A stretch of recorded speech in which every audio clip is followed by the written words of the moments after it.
So దేవునికి మహిమ కలుగును గాక. మంచి దేవుడు. మరి క్రిస్మస్ మాసం, క్రిస్మస్ సీజన్లో ఉంటున్నాం. యేసు ప్రభువుకు సంబంధించినటువంటి పుట్టుక విశేషాలు గమనిస్తూ ఉన్నాం. అనేక చోట్ల ఫంక్షన్స్ జరగటాన్ని, ఈ యొక్క సెమీ క్రిస్మస్ సెలబ్రేషన్స్ని మనం చూస్తూ ఉన్నాం. మరి మనం కూడా మరి పండుగ చేసుకునేటువంటి ఆలోచనలో ఉన్నాం. మరి వాటి గురించి చక్కగా ప్రార్థిస్తూ ఉన్నాం. ఎలా ఏమిటి అనే దానికి మనం ముందుకు వెళ్లే ముందు ఈరోజు ఏ వాక్యం చెప్తాను అనేది నేను స్టేటస్లో పెట్టేశాను. మొదటిసారి అడ్వాన్స్గా చెప్పటం, ఎందుకంటే అడ్వాన్స్ బుకింగ్లు ముఖ్యంగా ఆన్లైన్ బుకింగ్లు, అడ్వాన్స్ బుకింగ్లు అనే మాటలు వింటున్నాం కాబట్టి. ఎంతమంది చూశారు నా స్టేటస్? ఎంతమంది చూశారు? దాంట్లో ఈరోజు నా వాక్యం యొక్క స్టేటస్ ఏమిటి, దేని గురించి ఈరోజు మనం మాట్లాడుకోబోతున్నాం. సో దేవునికి వందనాలు. చాలామంది చూశారు, ఇప్పటికీ 25 మంది. మరి మీలో మీరు ఉన్నారో లేదో నాకు తెలియదు. చూసావా? చూడకు. కమిట్మెంట్, దాన్ని మనం లోక భాషలో నిష్ఠ, వాడు చాలా నిష్ఠా గరిష్ఠుడు రా అంటారు. అంటే చాలా నిష్ఠతో చేస్తాడు వాడు. భక్తి విషయంలోనే కాదు, లోకపరంగా ఏదైనా పని అప్పగించిన వాడు డెడికేషన్ అంటారు, లేదా కమిట్మెంట్ అంటారు. నాకు ఈరోజు తట్టినటువంటి అంశం ఏమిటి అంటే, నిజమే ఈ వర్క్ విషయాల్లో కానీ ఇంకా ఏదన్నా కానీ లోకపరంగా దేవుని కొరకు కూడా అటు నిష్ఠ కలిగిన వారుగా మనం ఉండాలి. జీసస్ కొరకు, యేసు కొరకు నిష్ఠ కలిగి ఉండటం, commitment for the Lord Christ. Yesu ప్రభుల వారి కొరకు నిష్ఠ అంటేనే మనకు అర్థమవుతుంది. మనం బ్రతికే విధానం కావచ్చు, మనం పనిచేసే విధానం కావచ్చు, పనిలో కావచ్చు, నిష్ఠ కలిగి ఉండటం, నిబద్ధత కలిగి ఉండటం. మీకు ఇంకొక బాగా సులువుగా అర్థం కావాలంటే మనము ఒక డైలాగ్ ఉంది. ఏంటంటే, నేను ఒక్కసారి చెప్తే ఏందో ఏమంటారు దాన్ని, నేను ఒక్కసారి చెప్తే 100 ఏందో అంటాడు. ఏమంటాడు? గట్టిగా చెప్పాలి. నీకు వచ్చు, నాకు తెలుసులే. చెప్ ఎన్నిసార్లు? 100 సార్లు చెప్పినట్టు. ఆ డైలాగ్ బాగానే ఉన్నట్టుంది, కానీ నాకు అనిపించింది అసలు ఆ డైలాగ్లో అంటే ఆ మాటకు పవర్ ఉంది. నేనంత కమిట్మెంట్తో ఉంటాను, ఒక్కసారి చెప్తే మీరు విని తీరాలి, చేసి తీరాలి అని ఒక గద్దింపు ధోరణిలో, హెచ్చరిక ధోరణిలో ఆ మాటకున్న విలువను చెప్తున్నట్టుగా నాకు అనిపించింది. సరే, ఆ డైలాగ్ ఉన్న ప్రాధాన్యత వేరే ఉండవచ్చేమో, నాకు తెలియదు. కానీ అట్లాంటిది ఇంకొకటి కూడా చెప్తాను.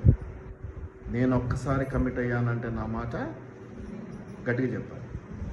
నేనే విన్నాను, ఒక్కసారి కమిట్ అయ్యాను, ఒక్కసారి ఒప్పుకున్నాను, ఇది నా పని నేను నిశ్చయించుకున్నానంటే. ఇంకా లోకరీతిగా చాలామంది ఆ దేవుడి దిగొచ్చిన నేను మార్చుకోను అంటుంటారు కొంతమంది లోకరీతిగా. కానీ మా దౌర్భాగ్యం ఏంటంటే, ఈ క్రైస్తవ విశ్వాసంలోనే ఈ మార్పు ఎక్కువ ఉంటుంది. There is no commitment at all. ఏదో కాపరి ముఖం చూసో, ఇంత అవసరం పడుతుందనో, సంఘానికి పోతున్నాం, చేయకుంటే బాగుండదనో, ఇలా కొంతమంది ఉంటారు. కొంతమంది ఉంటారు డెడికేషన్లో. ప్రతిదీ కూడా చెప్తున్నాం కాబట్టి 100కి 100 రూపాయలు అనుకోకండి. ఒక 90% అటున్నా 10% 10 మంది మంచి వాళ్ళు ఉంటారు. ఎందుకంటే అబ్రాహాము ఆ ఊరిని నాశనం చేస్తున్నప్పుడు మొదట 50 మంది ఉంటే ఏమన్నా క్షమిస్తావా దేవా అని మొదలుపెట్టి చివరికి ఎంతవరకు వచ్చాడు? నేను ఇదే మాట మాట్లాడతా, ఒక 10 మంది ఉన్నా వదిలేసే రాదు, ఎందుకు వచ్చింది తిప్పలు, మేమైతే ఖచ్చితంగా సరిగా ఉన్నాం కాబట్టి ప్రభా క్షమించి వారిని ఆదరించు అని చెప్తా ఉంటాను. కాబట్టి నేను చెప్పిన ప్రతి మాట 100కి 100 అనేది అనుకోకండి. ఉంటారు 10 మంది మనుషులు, ఎప్పుడైనా ఉంటారు, అది సహజం. కానీ ఎక్కువ మంది, ముఖ్యంగా మనలో విశ్వాసంలో, ముఖ్యంగా క్రైస్తవ్యంలో ఈ యొక్క బలహీనత ఏర్పడిపోయింది. ఎందుకో మరి తెలియదు. కమిట్మెంట్ ఉండట్లేదు, నిష్ఠ ఉండట్లేదు ఒక పని చేయటం. ఇప్పుడు మనం క్రిస్మస్ అనుకుంటూ ఉన్నాం, అనేక మంది ప్రోగ్రామ్స్ చేస్తూ ఉన్నాం, అలవాటుగా చేస్తూ ఉన్నారు. ఎందుకు చేస్తున్నాము అంటే, ఒక నాయకుడిని పిలుచుకుంటాం, ఒక అధికారిని పిలుచుకుంటాం, ఆయన ఎదురుగా మా సంఘం ఇంతటిదని చూపిస్తాం, మా భోజనాలు ఇట్లా అని చూపిస్తాం, షాల్వా గప్తాం. ఇవన్నీ నేను తప్పులు అనట్లేదు, అవి కావాలి, మంచిదే లోకరీతిగా. కానీ అంతకంటే ముందుగా నేను నిన్న వాక్యం ఏం చెప్పాను పైన ఆదివారము? అర్పణ. నువ్వు ఏ అర్పణ 10 పైసలు దేవునికి ఇవ్వాలి అంటే ముందు నిన్ను సమర్పించుకోవాలి. మొదటి కానుక నిన్ను నువ్వు ఇచ్చుకోవడమే దేవునికి, అదే మొదటి కానుక. అర్థమైందా? సమర్పణ కలిగిన జీవితం అంటే మొట్టమొదట నిన్ను నువ్వు దేవునికి అర్పణగా ఇచ్చుకుంటేనే అది మిగతా అర్పణ ఒప్పుకుంటానంటాడు దేవుడు. నిన్ను నువ్వు సమర్పించుకోకుండా నేను ఏదో ఇస్తా అంటే అవన్నీ లెక్కకు రావు. మొదట నిన్ను నీవు సమర్పించుకోవాలి, నీవే డెడికేట్ అయిపోవాలి, దేవునికి లొంగిపోవాలి, విధేయత చూపించాలి, ఏం చెప్పినా యశ్వ్రభ అనేటట్టుగా ఉండాలి. అప్పుడు నీ నుంచి ఏది ఆశించినా కూడా దేవుడు 10 పైసలు ఇచ్చిన తృప్తిగా చాలు, నువ్వే నాకు ఒప్పుకున్నప్పుడు, నా దగ్గర ఉన్నప్పుడు ఇవి ఎంతలే అనే స్థితికి వచ్చేస్తాడు. కాబట్టి అర్పణ సమర్పణ విషయంలో ఈ సమర్పణ జీవితం కూడా ఇదే డెడికేషన్, కమిట్మెంట్తో ఉంటే వస్తుంది ఆటోమేటిక్గా. కాబట్టి ఈ విషయాలు మనం చూస్తూ ఉన్నాం. ఒక్కసారి కమిట్ అయితే అనేటువంటి మాట మనం చూస్తూ ఉన్నాం. అనేక సార్లు కమిట్ అవటాలు మనం చూస్తున్నాం. చేస్తాం అంటూనే ఉంటారు, చెయ్యరు. లేదా నిదానం చేస్తుంటారు. అంటే కాపరిగా నాది కొంచెం అత్యాశ, చెప్పంగానే ఎస్ సార్ అని ముందుకు రావాలని ఆశపడతా పాపం. కానీ ఒళ్ళు విరుచుకొని లేచి తలదిప్పుకొని అంత లోపల ఆలోచన చేసి చేయగలమా చేస్తామా అని ఊహించుకొని ఇంకో 10 మందితో డిస్కస్ చేసి ఇంకా నన్నే అడుగుతాడు, ఇంకా 10 మందిని అడుగుతాడు, చూద్దామని చూసి ఒక 10 రోజులు ఆలస్యం చేసి చెప్పేవాళ్ళు కొంతమంది ఉంటారు. కానీ ఒక కాపరిగా నా కమిట్మెంట్ ఎట్లుంటుందంటే ఎస్ అని ముందటిని లేసేవాళ్ళు ఆశ్రదించబడతారేమో అని అనుకుంటాను నేను మనసులో. అందుకే ఎక్కడైనా ఏదైనా గొప్ప విషయం అయితే నేను అనుకుంటా, ఏదైనా చిన్న విషయం విస్తరాకులు ఎత్తేయాలి, ఏదైనా పని చేయాలి, ఊడ్చిపోయినట్టే నేను చేస్తానండి. ఒబ్బా నువ్వు అంటారు కానీ నాకు ఆశీర్వాదం అని నేను అనుకుంటూ ఉంటాను. కాబట్టి చాలామంది చేసేటువంటి పని ఏంటంటే ఆలస్యముగా రియాక్ట్ కావడం. ఇది దేవుడు ఒప్పుకోవడం నేను చాలాసార్లు చెప్పాను. దేవుడు ఏమాత్రం సహించాడు. మొట్టమొదట మొదటివారు కడపటి అవుతారనే డైలాగ్ మీకు గుర్తుంది ఆ వాక్యంలో? చక్కగా వినండి. నేను చేస్తాను అనరు, చేయను అనరు, ఆలస్యంగా రియాక్ట్ అవుతారు. నువ్వు ఇంకొంచెం గట్టిగా చెప్తావు అనుకున్నా, లేదా నాకే చెప్తావో లేదలే అనుకున్నా, ఏమో రేపొద్దున చెప్పి వద్దులే అంటావేమో, ఎందుకు వచ్చిన తిప్పలు నీతో. వీడు దాచిపెట్టినోడు అంటాడు చూడు, దీనా దాచిపెట్టినోడు, ఎందుకురా దాచిపెట్టినావో, వేరేవానికి ఇచ్చిన వడ్డీతో తీసుకునేవాడిని కదా అంటే, నువ్వు విత్తని చోట కోయివాడవను, నువ్వు పెద్ద కఠినుడవును గనక ఎందుకు వచ్చిన తిప్పలని ఎందుకు దాచిపెట్టుకుంటారు? చెప్పేసేయండి చేస్తామా చేయమా అని. మంచిది కదా, అప్పుడే చెప్పింటే వాడు ఇంకొకరికి ఇచ్చేవాడు కదా. ఆలస్యం చేసి ఇప్పుడు క్యాలెండర్స్ ఉన్నాయి, లేకపోతే మనం టైలర్ షాప్లలో పండగప్పుడు బట్టలు, వాడు 25 చెప్పాను కదా ఊర్లలో, 25 రాత్రి 24 రాత్రి 12 గంట కూడా మన ప్యాంటు కుడుతూనే ఉంటాడు వాడు ముందే చెప్పింటే ఇంకొక టైలర్కి ఇచ్చి ఏదో నెమ్మది పడి కుట్టించుకునేవాళ్ళం. ఇప్పుడు ప్రతి చోట ఇలాంటి జరుగుతూ ఉంటాయి. ఇప్పుడంటే రెడీమేడ్ కానీ అప్పుడు కుట్టించుకోవడమే. కాబట్టి ఈ సమస్య మా జీవితకాలం అనుభవించాం మేము. ఆ ఊరు ఉన్నంతకాలం ఇదే సమస్య మా టైలర్తో. ఆలస్యం చేసి కమిట్మెంట్ లేకపోవటం. మీకు ధైర్యం లేదు, మీరు చేయలేరు కాదు, కమిట్మెంట్ లేదు. నాకెందుకులే, నాకు చెప్తాడాలే, ఈ నాకు పెద్ద ఏమో నాకు ఇంపార్టెన్స్ కోసం కూడా చాలా మంది ఆశ పెడుతుంటారు. కిరీటమే పెట్టాలా అంటారు. అది కూడా మామూలు కిరీటం పనికిరాదు, వజ్ర వైఢూర్యాలు అవి మా సేతాడైపోయి వీలుగా. సో ఈ కమిట్మెంట్, ఈ డెడికేషన్ అనేది లేకపోవటం వల్ల చాలా ఇది. అందుకనే కాపర్లుగా మేము 10 సార్లు హెచ్చరిస్తాం. అని చాలా మంది అంటారు, ఎందుకన్నా లాస్ట్ మూమెంట్లో స్టార్ట్గా చెప్పేసి చేస్తారు, లేకపోతే మనకి ఈసారి ఎన్నో ఉన్నాయి కదా ప్రతిదీ చేసుకోవడానికి. బయట నుంచి చాలా మంది ఇప్పుడు పెళ్లిళ్ళు చేయాలంటే కూడా ప్యాకేజ్ వస్తుంది. మనం ఏం చేయగలం, ఇంట్లో కూర్చుంటే కార్డులు ప్రింటింగ్ కూడా వాళ్ళే చూసుకుంటారు. మొత్తం 6 లక్షలు 10 లక్షలు 20 లక్షలు ప్యాకేజ్ చెప్పేస్తాడు, మొత్తం వాళ్ళే చేసేస్తారు. కాబట్టి మనకేం బాధ లేదు కదా అంటారు. కానీ నేనేమంటానంటే ప్రతి ఒక్కడు ఎంతో కొంత చేయి వేస్తే వాళ్ళకి దీవెన కదా కాబట్టి ఈ కమిట్మెంట్, ఈ డెడికేషన్ లేకపోవటం వల్ల మీరు చాలా నష్టపోతారు. చేస్తామని ముందుకు వచ్చిన వారు చులకన భావం ఏర్పడిపోతుంది. ఎందుకంటే పాట ప్రాక్టీస్ ఎంతకాలం చేస్తాం, నెల ముందు చెప్పాడు కాపరి. 10 సార్లు చేస్తాం, 11వ ఏమవుతుంది, తూ అని పాడితే కూడా చాలే ఏదో ఒకటి నడిచిపోద్ది అనుకుంటా. కమిట్మెంట్ లేకపోవడం. మొదటి రోజు ఏ ఆశతో, అందుకే కదా మొదట నీకుండిన ప్రేమ ఇప్పుడు లేదంటాడు ప్రకటన గ్రంథంలో ఒక సంఘాన్ని గురించి. ఆత్మగలవాడు నేను చెప్తున్న మాట వింటాడు అని చెప్తూ నీకు మొదట ఉండిన ప్రేమ లేదు. అంతే కదా, నేను ఎప్పుడు చెప్తాను, బాప్టిజం అప్పుడు ఎప్పుడైనా కదా ముందున్న ఉత్సాహం ఉండదు, తర్వాత బైబిల్ తీసి పైన పెట్టేసాం. మనం బాప్టిజం తీసుకునే వరకు రోజుకు 10 సార్లు 10 పేజీలు చదివేవాళ్ళము. బాప్టిజం పొందిన తర్వాత, లేదా ఉద్యోగం వచ్చిన తర్వాత, లేదా సంపాదన పెరిగిన తర్వాత అంత డెడికేటెడ్గా కూర్చొని అంత సమయాన్ని ఇచ్చే పరిస్థితులు ఉంటున్నాయా? ఉండవు. సాతాను తీసేస్తాడు, మనం చేసుకోవాలి మళ్ళీ. అదే కదా దేవుడు ఇష్టపడి నీకు ఇచ్చాడు. నీకు ఉద్యోగం లేదు, నువ్వు గంటల తరబడి ప్రార్థన చేస్తుంటే ఆ ప్రార్థనను చూసి నీకు ఉద్యోగం లేకపోవడం కూడా దేవునికి కష్టమే, బాధనే. కానీ మొట్టమొదటి నువ్వు విధానం ఏమి ఇష్టపడ్డాడు, నువ్వు ప్రార్థన చేసే విధానాన్ని ఇష్టపడి నీకు ఇచ్చాడు ఉద్యోగం. ఇప్పుడు నువ్వేం చేస్తున్నావు, ఆ ప్రార్థనను తొలగిస్తున్నావు. ఉద్యోగం వచ్చేసింది కదా అనుకున్నావు, ప్రార్థనను బట్టి ఉద్యోగం వచ్చింది, కానీ ఉద్యోగం బట్టి నువ్వు ప్రార్థన చేస్తానంటే కుదరదు కదా. కాబట్టి ఈ డెడికేషన్ ఏమంటారని, నిష్ఠ, నిబద్ధత. మొదటి రోజు ఏ విధమైన ప్రేమ, ఉత్సాహము, ప్రోత్సాహము, బలముతో, ఆనందంతో స్టార్ట్ చేసినావో దాని పర్యవసానం, దాని ఫలితం నీకు ఏదైనా రాని, కిరీటం రాని రాకపోని, నీవు పరుగు పందెంలో మొదటి ప్రైజ్ రాని రాకపోని, రాదేమోలే అని పరిగెత్తి ప్రాక్టీస్ చేయము. ప్రాక్టీస్ చేసిన నిలబడిన తర్వాత వాడు సీటీ వేయగానే పరిగెత్తాలి కదా, నేను గీరుకుంటా అన్నీ నిలబడతా, పరిగెత్తిన అందరూ పరిగెత్తి నాకు నిదానంగా పోతే ఎట్టాగో నాకు ఫస్ట్ ప్రైజ్ రాదు కదా అని ఉంటామా? ఎట్లుంటాము? స్టార్టింగ్ నుంచి అదే ఉత్సాహం, అదే ప్రోత్సాహం. ఒకవేళ ఓడిపోయినాడు అనుకో, చాలా తక్కువ మందిని మనం చూస్తాం నిజంగా డెడికేషన్ ఉన్నోడు కింద పడి ఏడుస్తాడు. ఎందుకంటే నేను నెక్స్ట్ టైం అయినా కొట్టి తీరుతానంటే. ఇది డెడికేషన్ అంటే, ఇది నిష్ఠ అంటే, ఇది నిబద్ధత అంటే, ఇది కమిట్మెంట్ అంటే. ఇట్టి కమిట్మెంట్ లేక క్రైస్తవ జీవితాలు నష్టపోతున్నాం. ఏదో ఒక పండగ సందర్భాన్ని దృష్టిలో పెట్టుకొని నేను చెప్పట్లేదు, నాదంతా లాంగ్ రన్ అన్నమాట. కమిట్మెంట్ లేదు. వస్తున్నాం, పోతున్నాం, పోయావా, కనిపించావా కదా. కాపరి కంటే 3 గంటలు కనపడాలి, దేవునికి ఏముంది, క్షణకాలం చాలు కదా. దేవుడు కదా. కానీ ఆయనే నిన్ను ఎక్కువగా ఇష్టపడతాడు. నువ్వు నాకు అర్థం గంట కూర్చుని నాకు బోర కొడుతుంది, నువ్వు పోతే బాగుంటుంది, నాకు ఇంకోటి వస్తే ఇంకొక వ్యాపకం గురించి ఇంకొక విషయం గురించి మేము డిస్కస్ చేసుకుంటాం, ప్రార్థన చేసుకుంటాం, అంశం మారిపోతుంది కదా. కానీ దేవునికి అట్లా కాదు కదా. నువ్వు కావాలి, నువ్వు ప్రియుడవు కదా. ఒక దినము గడుపుట అవి అమ్మా నిజంగా గుండె మీద చేసుకొని చెప్పండి. సంఘంలో ఎంతసేపు కూర్చుంటున్నారు? అసలు సంఘంలో నీకు ఆరాధన 3 గంటల సేపు అయితే నువ్వు ఎప్పుడు వస్తున్నావు, ఎంతసేపు కూర్చొని ఎంతసేపు వెళ్ళిపోతున్నావు? నువ్వు ప్రార్థన చేసేటప్పుడు ఒక దినం గడుపుట అని ధైర్యంగా చేస్తే సిగ్గు అనిపించట్లా? అనిపించదా? నాకైతే చాలా సిగ్గు అనిపిస్తుంది, ఏడుపు వచ్చేస్తుంది. తప్పు చేశా. ఇటువంటి వాటి వల్ల నేను మంచి ఉన్నాయి కాదు, నేను దేవునికి పట్టుబడింది. ఇటువంటి వాటిల్లో కమిట్మెంట్ని బట్టే పట్టుబడ్డా. బలవంతంగా పట్టుకున్నాడు దేవుడు, బలంగా వాడుకుంటాడని ప్రార్థన చేసుకునేవాడిని.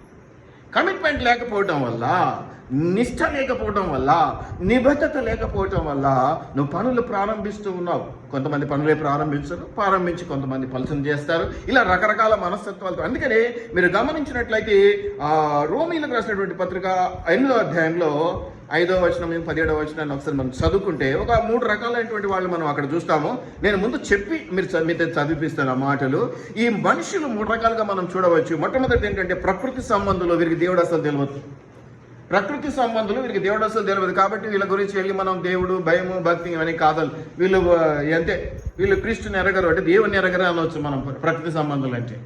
రెండో వాళ్ళు ఏంటంటే శరీర సంబంధంలో కొంచెం దేవుడు తెలుసు కానీ నాకు ఆశ ఎక్కువ, ఆ తిండి మీద ఆశ, దీని మీద ఆశ, ఆ సినిమా మీద ఆశ, పుష్ప 2 మొదటి రోజే చూడాలన్న ఆశ ఏదో ఉంటుంది అన్నమాట. కాబట్టి వీళ్ళు శరీరానుసారులు, వీళ్ళు కొంచెం దేవుని భయం భక్తి ఉంటుంది కానీ పూర్తిగా ఉండదు.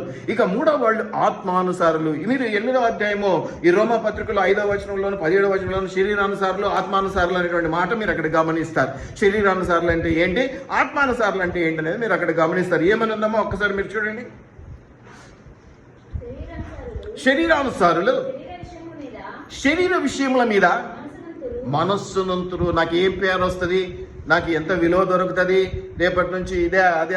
కొంతమంది పొగడతకే పడిపోతారు. పొగడడం నా చేత కావట్లేదు రా భయ్, ఏం చేయాలి నేను, నాకు పుట్టుకతోనే రాలేదు పొగడడం. పొగడాలా అన్నిటికీ థ్యాంక్స్ చెప్తుండాలా. ఎస్, ఫార్మాలిటీ ఈ రోజుల్లో తప్పదు. కానీ అంతకంటే ముందు నిన్ను ప్రేమించి నేను చేసి నీ కొరకు చేసే ప్రార్థన కానీ సహాయం కానీ గొప్పదిగా ఉంటుందని గమనించాలి కదా. శరీరానుసారమైన వాటి మీద మనస్సుంతురు, ఆత్మానుసారులు ఆత్మ విషయముల మీద. నాకు ముక్కలు పడ్డాయా లేదని వాళ్ళ ఆలోచన చేయరు. వచ్చామా, ఏదో తిన్నామా, ఏదో పోయామా, ఏదో దేవుని భయభక్తులు ఇక్కడ ప్రదర్శించామా, దేవుని మహిమపరిచామా, ఇవి ఎక్కువ ఉంటాయి. ఇంటెన్సిటీ ఇవి ఎక్కువ ఉంటాయి, ఎక్కువగా కనపడుతూ ఉంటాయి కదా. చాలా వాటిల్లో చూస్తూ ఉంటాం, బిర్యానీ సరిగా ఉడకలేదు కదా, మొక్కలు ఇది కాదు. ఎందుకు రాబాయ్, నీకు వచ్చింది దేనికోసం రాబాయ్? ఇదే బయట చూస్తే నేను అక్కడ అన్నదానాలు జరిగేటప్పుడు ఎంత భక్తిగా మొక్కుకొని తింటా ఉంటాను. ప్రసాదం ఎక్కడో కింద పడనీయరు, ఇట్లా మొక్కుకొని చిన్న కొద్దిపాటి ప్రసాదాన్ని నువ్వు ఎంత మిగిలిచ్చి ప్లేట్లలో కింద వేస్తావో నీకు తెలుసు. సంఘంలో, ఈ సంఘంలోనే కాదు బయట పెళ్ళిళ్ళలో కూడా కమిట్మెంట్ లేకపోవడం, నిబద్ధత లేకపోవడం, నిష్ఠ లేకపోవడం, ఈ లేకపోవడం వల్ల నీవు నష్టపోవటమే కాకుండా నీ తోటి వారిని కూడా నువ్వు నష్టపరుస్తున్నావు. దేవునికి సైతం అవమానకరమైనటువంటి స్థితిలో నువ్వు ఉంటూ ఉన్నావు. ఇది సత్యము, ఇది ఒప్పుకోవాల్సిన నిజం. లేదు కాదు అంటే నీ ఇష్టం అది. నువ్వు మళ్ళీ ఈ పొద్దున చదువుకున్నాను చూడు, మూర్ఖులు, భక్తిహీనులు, ఇక ఏదో ఉన్నా చూడు, వాళ్ళ జోలికి వెళ్ళాలి. ఎందుకంటారు అన్న అట్లాగా ఎవరైనా నేను ఇది కాదండి అంటే నేను వాళ్ళ జోలికి వెళ్ళను కూడా. ఎందుకు వాళ్ళతో మూర్ఖంగా వాదించి దెబ్బతినడం, మళ్ళీ నిందల పాలు కావటం ఎందుకని వదిలేస్తాం. కాబట్టి మీరు గమనించినట్లయితే ప్రకృతి సంబంధం కాదు, శరీర సంబంధం కాదు, ఆత్మ సంబంధం అని మనం చెప్పుకుంటున్నాం. ఇట్లా చెప్పుకుంటాం ఏమనంటే నేను మంచి విశ్వాసని దేవుని. మరి ఆత్మానుసారమైన ప్రవర్తన నీకున్నదా? ఆ ప్రవర్తనలో మొదటి భాగం ఏది చేసినా, ఏ పని చేసినా కమిట్మెంట్తో చేయడం, నిష్ఠతో చేయడం. ఊడ్చినా తుడిచినా యజమానురాలు అడగక్కర్లేదు, ఏమ్మా ఇది గడిగావు, ఈ డేక్ష, ఈ సబీనా ఓలేది అని అడగొద్దు. ఎట్లుండాలి? నెమ్మదిగా పరిగెత్తినాడు. కొంతమందికి కింద నిప్పులు పోసి ఉన్నట్టే ఉంటుంది. ఇక ఈ కింద నిలబడరు, పరుగున ఇట్లా తిరిగి ఇట్లా లోసే లోపల మొత్తం అయిపోయింది పని. అవి చేశారా అంటే వాళ్ళ కోపం వస్తుంది. ఆశ్చర్యం అన్నమాట. రోబోట్లు కూడా చేయవు అంత స్పీడ్గా. రోబోట్లు కూడా చేయవు. కమిట్మెంట్ లేకపోవటం, నిదానముగా, నిబ్బరముగా, శుభ్రముగా, పరిశుభ్రముగా దేవుని మహిమపరుస్తూ వచ్చేదాంట్లో తుడిచేయటానికి. నేను టాయిలెట్ గడుగుతా, పైది మీరు వాడేది నేనే గడుగుతా, ఎవరు గడగట్లా. ఎంతసేపు పడుతుంది ఒక టాయిలెట్? ఎంతసేపు గడుగుతారు మామూలుగా మెయిన్లలో? నేను 2-2.5 గంట సేపు గడుగుతాను. సోప్ వేసి, అది వేసి, మళ్ళీ ఇది వేసి, మళ్ళీ ఇంకోటి వేసి, హార్పిక్ వేసి, కాసేపు నానబెట్టి, అది ఉన్న గది ఎంత చిన్నది, ఎంత కమ్మోడు అది. 2-2.5 గంట సేపు పడుతుంది. వాటికి మరకలు పోవు. దయచేసి జ్ఞాపకం పెట్టుకోనండి. అటువంటిది కూడా కమిట్మెంట్తో చేయాలి, అటువంటిది కూడా నిష్ఠతో చేయాలి, నిండు మనసుతో చేయాలి. ఇంకా మనం చెప్పాలంటే ఏం చేయాలి? నిండు మనసుతో, మనస్ఫూర్తిగా చేయాలి. ఇదేం తప్ప గతి లేదు, ఏం చేసేదే గొప్ప, ఇటువంటి డైలాగులు కూడా మనం వింటూ ఉంటాం. తప్పదు, నిజమే. మరి నువ్వే గొప్ప, ఏం చేస్తాం మరి, నా కర్మ. ఇంకోటి వచ్చే వరకన్నా నువ్వు ఉండాలి కదా నాకు. నేను నా కోసం అడగట్లేదు కదా, దేవుని కోసం కదా నేను అడిగేది నిన్ను. ఈ మాత్రం చేయడమే గొప్ప సార్, ఏదో ఆడికాడికి చేస్తున్నావు నువ్వు కాబట్టి కాదు, నా దేవుడు కాబట్టి చెయ్యి. ఇటువంటి వాళ్ళు కూడా ఉంటారు, ఎదురవుతూ ఉంటారు మన జీవితాలలో. ఈ నిబద్ధత లేకపోవడం, ఈ నిష్ఠ లేకపోవడం. ఏదో ఈ చిన్న పనుల గురించి నేను మాట్లాడడం లేదు, ఏదో చిన్న క్రిస్మస్ ప్రోగ్రాం గురించి నేను చెప్పట్లేదు. మీ జీవిత విధానాల గురించి చెప్తూ ఉన్నాను, మీరు చేసుకునే పనుల గురించి చెప్తున్నాను. ఎంతైనా నీ పని చేస్తున్నావు, అది కుటుంబ పరంగా చేసిన, ఆఫీస్ పరంగా చేసిన, నిష్ఠగా చేయి, నిబద్ధతతో చేయి, క్రీస్తును మహిమపరిచేదిగా చేయి. అక్కడ కూడా నువ్వు ఏం చేయాలి? బొమ్మలు పెట్టుకోనో, వాక్యాలు పెట్టుకోనో, నీ ఆఫీసులో కూర్చుంటావు, కూర్చో, అది నీ ఇష్టం. కానీ ఖచ్చితంగా నీ ప్రవర్తనను బట్టి, నీ పనిని బట్టి వీళ్ళు యేసుప్రభు బిడ్డలు వీళ్ళు ఖచ్చితంగా బాగా చేస్తారండి చెప్పొచ్చు. వాళ్ళకి పని అప్పగించొచ్చండి అనేసారు మీ ఆఫీసరు నేను చూసినప్పుడు, ఈ పని ఇంత కష్టమైన పని, ఇంత ఇబ్బందికరమైన పని ఓపికగా చేస్తాడు పలానా ఆయన కదా. ఆయన పేరు ఉంటుంది, ఏముంటుంది? యేసు ప్రభువో, యెహోవా దేవుడు, పరిశుద్ధాత్ముడు ఉంటుంది అన్నమాట. అటువంటి పేర్లే పెట్టుకుంటాం మనం సహజంగా. అట్లుండాలి. అది సాక్ష్యం అంటే, అది నిజమైనటువంటి కమిట్మెంట్ కలిగినటువంటి వ్యక్తి యొక్క గుణం అంటే. దాని ద్వారా ఎవరు మహిమపరచబడతాడు? నీకు ఒకే ప్రమోషన్లు రావచ్చు, ఇంక్రిమెంట్ రావచ్చు, అది కూడా రాకపోవచ్చు. మళ్ళీ ఏదో ఒకటి అడ్డం పడుతుంది కదా, కులమో మతమో పతిపతికి అడ్డం పడుతుంటాయి. కానీ నేననేది ఏంటంటే, దేవుడు మహిమపరచబడతాడు. ఇక దేవుడే దేవుడే మహిమపరచబడితే నీకు అడ్డమే ఉందండి. ఎవరు అడ్డుపడితే నీ ప్రమోషన్ ఆగుతుంది, ఎవరు అడ్డుపడితే నీ జీతం ఆగుతుంది, ఎవరు అడ్డుపడితే నీకు వచ్చే లాభం ఆగుతుంది. ఆపగలరు ఎవరైనా? దేవుడే ఇష్టం ఉంటే. దేవుడు ఇచ్చేలా చేసుకోవాలంటే నువ్వు నిబద్ధతతో, నిష్ఠతో దేవుని కొరకు పనిచేయి. ఒక వ్యక్తి గురించి నువ్వు పనిచేసినప్పుడు కూడా నిబద్ధతతో, నిష్ఠతో పనిచేయి. అది ఏ పని అప్పగించాడు అనేది నీకు అనవసరం. ఏ పని అప్పగించినా అది నిబద్ధతతో, నిష్ఠతో చేయి, శుభ్రంగా చేయి, పరిశుద్ధంగా చేయి. ఇంకా కూడా నిండు మనసుతో చేయి, మనస్ఫూర్తిగా చేయి. ఎవరో భోజనానికి పోయి బాగా తిన్నాక కడుపు నొస్తుందంటే వీడు తిట్టుకుంటూ పెట్టినాడండి అంటారు. లోకంలో నేను ఇవన్నీ వింటూ ఉంటా, చూస్తూ ఉంటా సరదాకే. వాడు మంచిగా పిలవలేదండి, కడుపు ఉబ్బరమై పిలిచాడు, తిట్టుకుంటూ పెట్టాడు, అందుకే కడుపు ఈడు మసాలాలు వేసుకొని తిన్నాడు, అందుకే కడుపు చెడిపోయిందని ఒప్పుకొని. కమిట్మెంట్ లేకపోవడం, నిష్ఠ లేకపోవడం, నిబద్ధత లేకపోవడం, డెడికేషన్ లేకపోవడం. నీ చదువుకుంటున్నావా? డెడికేషన్తో చదువుకో. నువ్వు డెడికేషన్తో అప్పగించుకొని నువ్వు సమర్పించుకొని చదువుకుంటే 100 సార్లు నువ్వు బైహార్ట్ చేయాల్సిన అవసరంలా, ఒక్కసారి 2 సార్లు చదవగానే సబ్జెక్ట్ నీకు తలలోకి వచ్చి కూర్చుంటుంది. ఈ రోజంటే ఇంత పుస్తకం కాబట్టి గంట సేపు డుడ్డు అని బైహార్ట్ చేస్తున్నావు. ఇంతలా పుస్తకాలు వస్తాయి భవిష్యత్తులో. బైహార్ట్ చేయడం నీ చేతన అవుతుందా? చూడండి, డెడికేషన్ యొక్క గొప్పతనం అది, నిబద్ధత, నిష్ఠ యొక్క గొప్పతనం అది.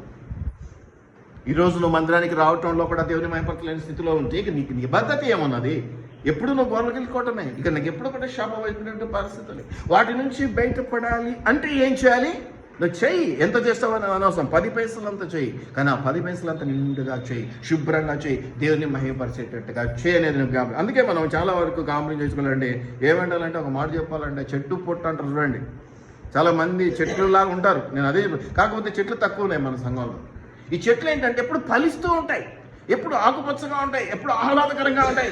అయ్యా ఎంత వేడుంది, అరే ఆ చెట్టు కింద కాసేపు చేరలేంట్రా 10 నిమిషాలు కూర్చుందాం. ఎందుకండి? చల్లదనం, నీడ. బట్ నీడనే కాదురా, చల్లదనం. అదొక సంతోషాన్ని ఇస్తుంది. ఆ పైరులు, ఆ పచ్చని పొలాలు, ఇవన్నీ. పొట్టు కింద ఎవరు కూర్చుంటారమ్మా? అరే పొట్టురా, కళ్ళల్లో పడుతుందిరా, మండుతాయిరా, పోరా దూరం పోదాం రా, కళ్ళు మూసుకోరా. దుమ్ములేసినా, పొట్టులేసినా, కళ్ళు అప్పగించి, గుడ్లు అప్పగించి చూసేటోళ్ళు ఎవరైనా ఉన్నారా? ఆడ నిలబెట్టోళ్ళు ఎవరైనా ఉన్నారా? వీళ్ళు ఎందుకంటే ఇది నిర్జీవమైనది పొట్టు, జీవం లేనిది, గాలికి ఎగిరిపోతూ ఉంటుంది. నిర్జీవమైనది, బలహీనమైనది, ఇంకా చెప్పాలంటే గమ్యం లేనిది. పొట్టు ఈ డైరెక్షన్లోనే వెళ్ళాలని లేదు. గాలి ఇటు తీసుకుపోతే ఇటు తీసుకుపోతే అటువంటి క్రైస్తవులు ఉన్నారు, అటువంటి విశ్వాసులు ఉన్నారు. కానీ కాపరికి దేవునికి కావాల్సింది చెట్టు లాంటి వాళ్ళు. అర్థమైంది? ఎవరమైనా అదే కదండి. ఒక సంస్థలో పనిచేయని జీతాన్ని పెట్టుకొని ఎంతకాలం ఎంత బంధువు అయినా కూడా కొంతమంది బంధువులు తెచ్చిపెట్టుకుంటారు. కానీ పని చేయకపోతే ఉంచుకుంటారా? వారికి పని కూడా చెప్పరు. నువ్వు చెట్టులా ఉండాలి. అది సంఘంలో కానీ, నువ్వు పని చేస్తున్న చోట కానీ, నిన్ను నమ్మిన వారి దగ్గర కానీ నువ్వు ఎలా ఉండాలి? ఫలించెడు కొమ్మగా ఉండాలి. యేసయ్య గురించి అదే మాట, ఫలించెడు కొమ్మ అని చెప్పబడ్డది. నీవు కూడా అట్లా ఫలించెడు కొమ్మగా ఉండాలి. ఎప్పుడు ఫలిస్తావంటే ఏ పని పట్టుకున్నా, అది చిన్నదైనా పెద్దదైనా అసహ్యమైనదైనా ఇంకేదైనా నిబద్ధతతో చేయగలిగినప్పుడు, డెడికేషన్తో కమిట్మెంట్తో చేయగలిగినప్పుడు నువ్వు దీవించబడతావు. చిన్న పని చేయరా కట్టని రాత్వరపై అని అనలేం కదా. అలా అన్నావు అంటే నువ్వు మంచి విశ్వాసివి కాదు. నువ్వు క్రైస్తవుడు కావచ్చేమో కానీ మంచి విశ్వాసి అయితే కానే కాదు. దేవుని మహిమపరచ బిడ్డవైతే అస్సలే కాదు. కాబట్టి ఏదో చిన్న పని చేస్తున్నాం, ఏదో క్రిస్మస్ ప్రోగ్రామ్స్ చేస్తున్నాం, చెయ్యాలి, చేసుకోవాలి, ఇది సంతోషం. కానీ ఎలా చేసుకోవాలి? నిష్ఠతో చేసుకోవాలి, నిబద్ధతతో చేసుకోవాలి, డెడికేషన్తో చేసుకోవాలి, కమిట్మెంట్తో చేసుకోవాలి. ముఖ్యంగా మనలాంటి వాళ్ళు, క్రమశిక్షణ కలిగినటువంటి వాళ్ళు ముందుగానే ప్లాన్, ఏదో చిన్న చిటికలు రాత్రి స్కిట్ చేయమంటే పిల్లలు అదే అంటూ ఉంటారు. ముందు రోజు గంట ప్రాక్టీస్ చేస్తే వస్తుంది. మీరు బలవంతులు, మీరు తెలివైన వాళ్ళు, మాకు తెలియదా? కానీ నిబద్ధత ఎక్కడున్నది? Where is your dedication? Where is your commitment for God? కాపరి కోసం, సంఘం కోసం నేను మాట్లాడడం లేదు. దేవుని కొరకు నీ కమిట్మెంట్ ఎక్కడ ఉన్నది? ఈరోజు ఈ విధంగా ఈ చిన్న పనులు నువ్వు ఉంచే, రేపొద్దున భవిష్యత్తులో కూడా నువ్వు అట్లాగే ఉంటావు. నీకు ఉద్యోగం వచ్చిన ఇలాగే ప్రవర్తిస్తావు అంటాడు దేవుడు. అంతే, ఒక్కటి అన్నం అంతా ఉడికిందని చూడడానికి ఒక మెతుకు చాలు. ఇప్పుడు చూసి పట్టుకున్నాడంటే రేపొద్దున నువ్వు అప్పుడు నాకు ఇట్టే చేసినావురా, నీకు మంచి ఉద్యోగం ఇస్తే ఇట్టాగే చేస్తావు, నీకు ఉద్యోగం లేదు అంటాడు. అయిపోయా కథం కహాని. చదువులకే బ్రేకు, సంపాదనకు బ్రేకు. మనుషులు బ్రేక్ వేస్తే మనకు దేవుడు ఉన్నాడండి. దేవుడే బ్రేక్ వేస్తే మళ్ళీ కాలం వెళ్ళబడి బతిమాలుకోవాల్సింది. అదేదో ముందే డెడికేషన్తో, కమిట్మెంట్తో, నిష్ఠతో, నిబద్ధతో ఎస్ బాస్ అంటే అయిపోయాయి కదా. సులువు కదా, సులువైన మార్గం కదా. దయచేసి జ్ఞాపకం పెట్టుకోండి, నిత్యమైన పొట్టు వలె కాదండి, జీవం కలిగేటువంటి చెట్టు వలె విశ్వాసులు ఉండాలని కాపరి కోరుకుంటాడు. అట్టి కాపరి ఆశ అడియాశ అయినప్పుడు ఆయన రోదన, ఆయన వేదన, ఆయన దుఃఖం శాపంగా మార్చబడుతుంది. ఎవరికండి? సంఘమునకు. సంఘం అంటే సంఘం అంతటి కాదు, మళ్ళీ 10% మంచి వాళ్ళు ఉండనే ఉంటారు. వాళ్ళకి ఎప్పటికీ దీవెనే. ఎవరైతే కమిట్మెంట్తో ఉండరో వాళ్ళు 100 సార్లు కాపరి పిలిచి ప్రేయర్లు పెట్టించుకొని there is no use of that. అసలు ప్రేయరే పెట్టించుకోకపోని అట్లా కూడా ఇది కాదు. ఎక్కువ చేసినా లేదు, తక్కువ చేసినా లేదు. ఎంత మన్నా కూర్చుకోవాలో అంత మన్నానే కూర్చుకోవాలి. ఎక్కువ కూర్చుకున్నా పాసిపోద్ది, తక్కువ కూర్చుకుంటే ఏమైనా సరిపోకుండా ఉండదా? లేదు, మొత్తంగా సరిపోతుంది. ఈ కమిట్మెంట్ అనేది లేక, ఈ డెడికేషన్ అనేది లేక మీ చదువుల్లో మీరు వెనకబడుతున్నారు, మీ ఉద్యోగాలలో మీరు వెనకబడుతున్నారు, మీరు పని చేసే చోట మీరు గొప్పవారుగా చిత్రీకరించబడటం లేదు. వీడా అదే అన్నట్టుంటుంది పరిస్థితి. ఇవన్నీ పోవాలంటే మొట్టమొదట మీరు కమిట్మెంట్తో పనిచేయాలి. అందుకు మొట్టమొదటి ప్లేస్ సంఘమే. అట్టి మొట్టమొదటి ప్లేస్ దేవుని సంఘమే. అక్కడ నువ్వు నేర్చుకుంటే, ఇక్కడ నువ్వు ప్రాక్టీస్ చేస్తే, ఇక్కడ డెడికేషన్తో చేస్తే బయట దున్నుకుంటావు అంతే. ఇది ప్రాక్టీస్ హాల్, ఇది ఎగ్జామ్ హాల్. ఇక్కడ నువ్వు ఎగ్జామ్ రాసి మంచి మార్కులతో పాస్ అయితే ఇక నేను కొట్టేవాడు బయట ఎవడు లేదండి. బయట ఎవడు ఎగ్జామ్ పెట్టాడు. ఎక్కడ పెడతాడమ్మా? ఎగ్జామ్ హాల్లోనే ఎగ్జామ్ పెడతాడు. హాల్ టికెట్ తీసుకున్నవాడే రాయాలి. హాల్ టికెట్ ఎవరికి వస్తుందమ్మా? బాగా చదివాడు వస్తుందా? 100కి 100 రూపాయలు చదివావు వస్తుందా? ఏం చూస్తారు? ఇంజనీరింగ్ స్టూడెంట్స్కి బాగా తెలుసు. హాల్ టికెట్ ఇవ్వాలంటే ఏం చూస్తారు? అటెండెన్స్. ఎక్కడుంది మీ సంఘంలో మీ అటెండెన్స్? దేవుడు దీవించాలి అంటే, దేవుడు మిమ్మల్ని బాగా ఆశీర్వదించాలి అంటే అటెండెన్స్ అంటే ఎట్లుండాలి? అటెండెన్స్ కూడా ఈ డోర్లో నుంచి ఆ డోర్లో హాయ్ ప్రజెంట్ సార్ అనడం వెళ్ళిపోవటం. ఇట్లా ఉంటుందా? మేము అట్లా చేసింది. ఎట్లుంటుంది? అందుకనే కొంతమంది లెక్చరర్స్ మధ్యలో కూడా తీసుకుంటుండ్రి అటెండెన్స్, మధ్యలో కూడా తీసుకుంటుండే ఒకసారి మాకు. ఎందుకంటే వీళ్ళు మధ్యలో వెళ్ళిపోతారు, వీళ్ళు గాడులేండి. దేవుని సంఘంలో కూడా అలాగే ఉందాం అనుకుంటాం.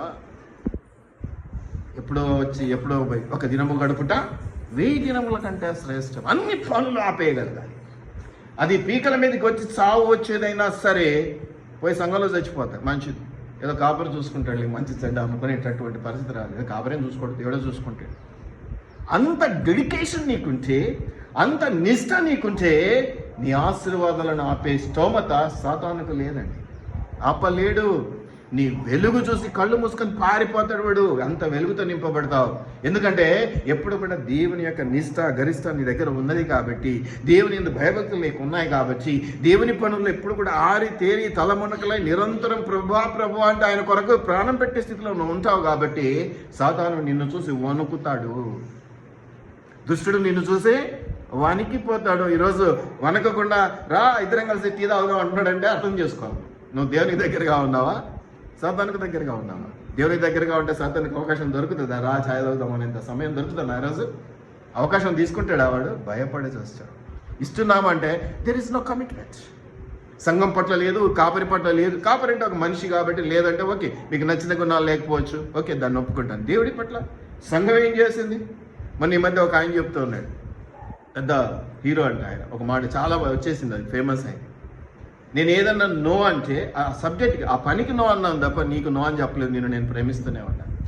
నాకు నచ్చంది ఒకటి చేశావు, ఆ నచ్చని దాన్ని బట్టి మాత్రమే అదొక్కదాన్ని నేను హేట్ చేస్తాను, నిన్ను నేను హేట్ చేయట్లా అని చెప్తా ఉన్నాడు. ఎవరైనా అంతే కదా, నాకు నచ్చంది చేసావంటే ఆ పనిని బట్టే నేను ఆ దూరం, అంతే తప్ప నిన్ను దూరపరుచుకునే ఉద్దేశం లేదు నాకు. అట్లాగే దేవుడు కూడా అందుకే మార్పు చెంది రమ్మంటాడు తప్ప మార్పు చెందకుండా అయితే రమ్మన్నాను. దేనికన్నా ఏమన్నా అడుగు ఏమంటాడు? మార్పు చెందాలి, నూతన పరచబడాలి. రాతి హృదయం తీసివేసి మాంసము తగిన హృదయం ఇస్తానంటే అది మార్పా కాదా? మరి మార్పు చెందిన ప్రజలుగా, విశ్వాసులుగా మనముంటే కమిట్మెంట్ ఎందుకు లేదు, నిష్ట ఎందుకు లేదు, నిబద్ధత ఎందుకు లేదు? అలవాటులో అదే చెప్పాను కదండి, డ్రైవింగ్ బాగా అలవాటైంది. ఇంటి నుంచి ఆఫీసు నుంచి ఇటు వందల సార్లు దూషించాడు పాపము. అందుకని ఏం చేస్తాడు? ఏదో ఆలోచన చేస్తూ కళ్ళు మూసుకుని కూడా డ్రైవ్ చేస్తాడు. ఏం చేస్తాం? అలవాటు అయిపోయింది. కానీ అది ప్రమాదమేనా కాదా? అలవాటు అయిపోయింది. చాలా మందికి తెలియదు, ఎట్లొచ్చినానో తెలియదు. ఇప్పుడే బయలుదేరిన ఆఫీస్ దగ్గరికి, ఇంటికి వచ్చేసినానా, క్షేమంగా వచ్చినంత కాలం అయితే పర్వాలేదు. కానీ అది ఎప్పుడు ఆబ్సెంట్ మైండ్ అంటారు దాన్ని. నువ్వు ఆబ్సెంట్ మైండ్తో సంఘంలోకి వచ్చి కూర్చున్నా, సమయానికి రాకపోయినా, సద్భావన లేకపోయినా, డెడికేషన్ లేకపోయినా నిండు ఆశీర్వాదాలు ఉండవు. అందుకే మీలో అనేకులు నిద్రించుతున్నారని బల్ల తీసుకునేటప్పుడు చెప్పే మాట దీని గురించే. వితౌట్ కమిట్మెంట్, వితౌట్ డెడికేషన్, నిష్ఠ లేకుండా, నిబద్ధత లేకుండా, దేవుని ఎడల భయము భక్తి లేకుండా, ఒక పని పట్ల నీకు కమిట్మెంట్ లేకుండా నువ్వు చేసే పనిని, ఇంకా ఏమంటారు తెలుసా, పనినే ప్రత్యక్ష దైవం, దాన్ని పూజించమంటారు ఈ లోకంలో. అయితే నువ్వు పనిని పూజించవు, దేవుడిని పూజించవు, ఇంకెవరిని పూజిస్తావురా అంటే సోమరితనాన్ని. ఎప్పుడైతే ఆ యొక్క లిమిట్ నీకు లేదో ఆశీర్వాదం పొందుకోవటంలో కూడా దేవుడు గిరిగిస్తా పోతా ఉంటాడు. దేవుడు ఎప్పుడు కూడా చాలా చక్కటి బిజినెస్ మ్యాన్. ఊరికే ఏది ఇవ్వండి, ఊరికే ఏది రాదు. ఆయన చెప్తుంటాడు గుండె, ఆయన డబ్బులు ఊరికే రావు అన్నట్టు, ఆశీర్వాదాలు ఊరికే రావు, నువ్వు ఏదైనా చేస్తేనే నీకు వస్తాయి. అంతేనా? గుండె ఆయన కథ అందరూ బాగా వింటుంటారు కదా, నాలాగానే గుండె ఉంటుంది. ఆయన డబ్బులు ఊరికే రావు అని చెప్తుంటాడు. నేను ఒకటే చెప్తాను, ఆశీర్వాదాలు ఊరికే రావు. అది వేరే వాళ్ళకి వస్తాయి, అనిలకు వస్తాయి, నమ్మని వాడికి వస్తాయి. దేవుడు వాళ్ళని మిక్కుటంగా ప్రేమిస్తాడు. ఎందుకో? వాళ్ళకి దేవుడు అంటే ఎవరో తెలియట్లేదు కాబట్టి, వాళ్ళు ఇంకా దూషించే స్వభావంలో ఉన్నారు కాబట్టి వాళ్ళని ఎక్కువగా నువ్వు ఆల్రెడీ ఒప్పుకొని, నువ్వు గొప్పతనాన్ని తెలుసు, నాకు దేవుడు మంచి దేవుడు అని ఒప్పుకొని వచ్చినావు. వచ్చిన వాళ్ళ నుంచి దేవుడిని అవమానపరుస్తున్నావు. నీ ప్రవర్తన, నువ్వు కూర్చోవడం, నువ్వు రావడం, నువ్వు పోవటం, నీ డెడికేషనే లేదు. అసలు డెడికేషనే లేదు, నిష్ట లేదు, నిబద్ధత లేదు. ఎట్లా నువ్వు దీవించబడతావు? ప్రియుడా, పెళ్ళిళ్ళు కావట్లేదు, ఉద్యోగాలు కావట్లేదు, ఆస్తులు పెరగట్లేదు, అంతస్తులు పెరగట్లేదు, పిల్లలు చదువుకోవట్లేదు. మొట్టమొదటి సరి చేసుకోరా బై. ఏం సరి చేసుకోవాలి? ఏమీ లేదు, ఒక్కటే పాయింట్, దేవునితో నీకున్న సంబంధం ఎలా ఉంది అంటే అదే పాయింట్. దాన్ని నువ్వు సరి చేసుకుంటే మిగతావన్నీ చక్కబడతాయి. సంఘంతో నీ యొక్క సన్నిధి ఎలా ఉన్నది, నీ స్నేహం ఎట్లా ఉన్నది, దాన్ని సరి చేసుకుంటే మొత్తం సెట్ అయిపోతుంది. వీటిని మనం గమనించుకోక పోగొట్టుకున్న నష్టాలు ఎన్నున్నాయంటే అన్నీ ఉన్నాయి. కాబట్టి మనం జ్ఞాపకం చేసుకుందాం నిష్ఠ, గరిష్ఠత. వీటిల్లో కూడా ఇంకా నేను చాలా చెప్పాలి, కానీ నేను కొన్నిటితో మీకు ముగించేస్తాను. మనం కొన్ని విషయాలు మనం చూద్దాం. యాకోబు 1:8 ఒక మాట చూద్దాం. యాకోబు 1:8 మనం చూద్దాం. ఏమనుంది 1:8? 7-8 అట్టి మనుష్యుడు మనస్కుడై, అంటే వీనికి రెండు మనస్సులు ఉన్నాయి. పైకి ఒక మనస్సు కనిపిస్తుంటుంది, లోపల అదే పైనేమో దేవా వెనకలేమో నీ అన్నట్టుంటున్నమాట అనమాట. వీడు ద్విమనస్కుడు. ద్విమనస్కుడు అంటే ఒక పాపం ఒక పుణ్యం కలిపి పెట్టుకున్నాడు అని కాదు, పైకి ఒక రకం అంటే కపట మనస్కుడు. పైకి ఒకలాగా ఉంటాడు, లోపల ఒకలాగా ఉంటాడు కదా. కొంతమందికి ఒకటి ఉంటుంది, మాకు తెలిసిన ఆయనకి ఒక ఆలోచన ఉంటుంది. ఆయన ఏం చేస్తాడంటే ఆలోచన వచ్చి వెంటనే మీటింగ్లో చెప్పడు, మీదేం ఆలోచన, మీదేం అన్నీ చేసిన తర్వాత మీది ఇట్ట కాదు, మీ అందరినీ కొట్టేసేసి ఇగో ఇది కరెక్ట్ చూడని ఆయన్ని చెప్పుకుంటాడు అనమాట. కపట మనస్తత్వం, మోసపూరితమైన మనస్తత్వం. మొదటిని నేను ఇట్లా అనుకుంటున్నానంటే అవుననేవాడు అవునంటాడు, కాదనేవాడు కాదంటాడు. అందుకని ఏం చేస్తాడంటే మొదట అందరిది అడిగి ప్రతి ఒక్కరి దాంట్లో ఏదో ఒకటి ముళ్ళు పెట్టి ప్రతి ఒక్కరి దాంట్లో ఏదో ఒకటి నెగిటివ్ చూపి ఉంటాయి కదా. ఒక పని అన్నాక పాజిటివ్ నెగిటివ్లు ఉంటాయి, దాన్ని పెద్దగా హైలైట్ చేసి బుద్ధత్వంలో చూపించి మీరు చెప్పినవన్నీ తప్పు, ఇదిగో నేను చెప్తున్నది కరెక్ట్ చూడండి అని. మరి దాంట్లో తప్పులు అందుకని అన్ని ఐడియాస్ కొట్టేసరి కాబట్టి అదే మిగిలి ఉంటుంది కాబట్టి యాక్సెప్ట్ చేస్తారని ఆయన ఆలోచన. ద్విమనస్కుడు, రెండు మనస్సులు, పైకి ఒకలాగా, పైకేమో ప్రేమిస్తున్నట్టే ఉంటాము, లోపలేమో నా మీద ద్వేషం కలిగి ఉంటాం. అట్లాగే పైకి ఇంకొకరిలాగా ఉంటాము, లోపల ఇంకొకరిలాగా ఉంటాం. అందుకనే ఒక మనిషి తత్వవేత్త ఏమంటారు సైక్రియాటిస్ట్ లేదా సంథింగ్, ఆయన ఏమంటాడంటే ఒంటరిగా ఉన్నప్పుడు నువ్వు ఏమై ఉన్నావో అది నిజమైన నువ్వు. అంటే ఒంటరిగా ఉన్నప్పుడు జుట్టు పీక్కుంటావు, నేనుగా ఎలా ఉంటానో అది నిజమైన వాళ్ళం అంట.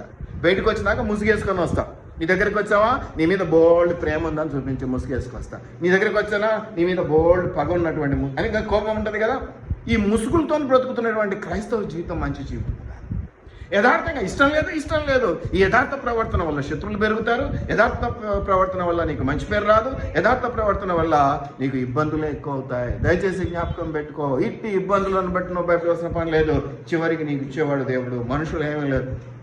ఇవాళ ఇష్టపడితే ముద్ద పెడతారు, ఇష్టం లేదనుక ఆ ముద్ద తీసేస్తారు, పెట్టకపోవడం అటు నుంచి మన దగ్గర ఉన్న ముద్ద కూడా తీసేస్తారు. Don't worry about that. కమిట్మెంట్తో పనిచేయి, శ్రద్ధాశక్తులతో పనిచేయి, నిండు మనసుతో పనిచేయి. చెట్టు వలె బ్రతుకు. అది కూడా కాదు, చెట్టు అంటే మళ్ళీ మనం ఏమంటాం, నీటి ఓరను నాటబడినదయని మనము కీర్తనల్లో మొదటి అధ్యాయంలో చదువుకుంటాం కదా. మొదటి కీర్తనలో ఏమనుంది, ఆకు వాడక తన కాలమందు ఫలమిచ్చు అట్టి చెట్టు వలె ఉందాం. అది నా పాయింట్, అర్థమైందా? చెట్టు వలె ఉందాం, ఆకు వాడక తన కాలం. అదే తన కాలం కాదు, మళ్ళీ యెషయా గ్రంథంలో ఏమంటాడు, నెలకొక పంట నెలకొక కాపుగా ఆయన ఉంది ఆ చెట్లు. అట్టటి చెట్ల మాత్రం ఉందామండి మనం. అటువంటి ఆశీర్వాదం నేను తలుచుకుంటే అవతలడికి ఆశీర్వాదం కలగాలి. అతి ఆశీర్వాదకరమైన దేవుడు, మహిమ కలిగినటువంటి దేవుడు. అతి మహిమ గల దేవుని బిడ్డలుగా ఎంత మహిమతో మనం ఉండాలో అటు ఎవరు, మీరు కూడా కాదు, నేను కూడా, అందరం కూడా. కానీ దానికి ఎగబాగటానికి మనం ప్రయత్నము చేయాలి. 100కు 100 మార్కులకు ప్రయత్నం చేయాలి. నీవే 35కు పాస్ అయితే చాలు అనుకుంటే నీకు 30 వస్తాయో 20 వస్తాయో నీవు ఎరగవు. ఆకాశానికి ఎగరాలి అంటే కనీసం ట్యూబ్లైట్ దాకా, స్ట్రీట్ లైట్ దాకా ఎగురుతాము. మనం టార్గెట్ పెట్టుకోవడమే స్ట్రీట్ లైట్ లాగా అంటే ఏం చేస్తాం, ఇంత దాకా కూడా ఎగరలేము. మనం హై టార్గెట్స్ నీకు బాగా అలవాటు, హై టార్గెట్స్ పెట్టుకోవాలి మనం ఎప్పుడు కూడా. అది వ్యాపారంలో కానీ, చేస్తున్న పనుల్లో కానీ, ముఖ్యంగా దేవుని పనుల్లో కానీ, సంఘ పనుల్లో కానీ హై టార్గెట్స్. ఎప్పుడైతే హై టార్గెట్స్ పెట్టుకొని ఇంట్లో నువ్వు పడుకుంటే అయిపోయా కదా.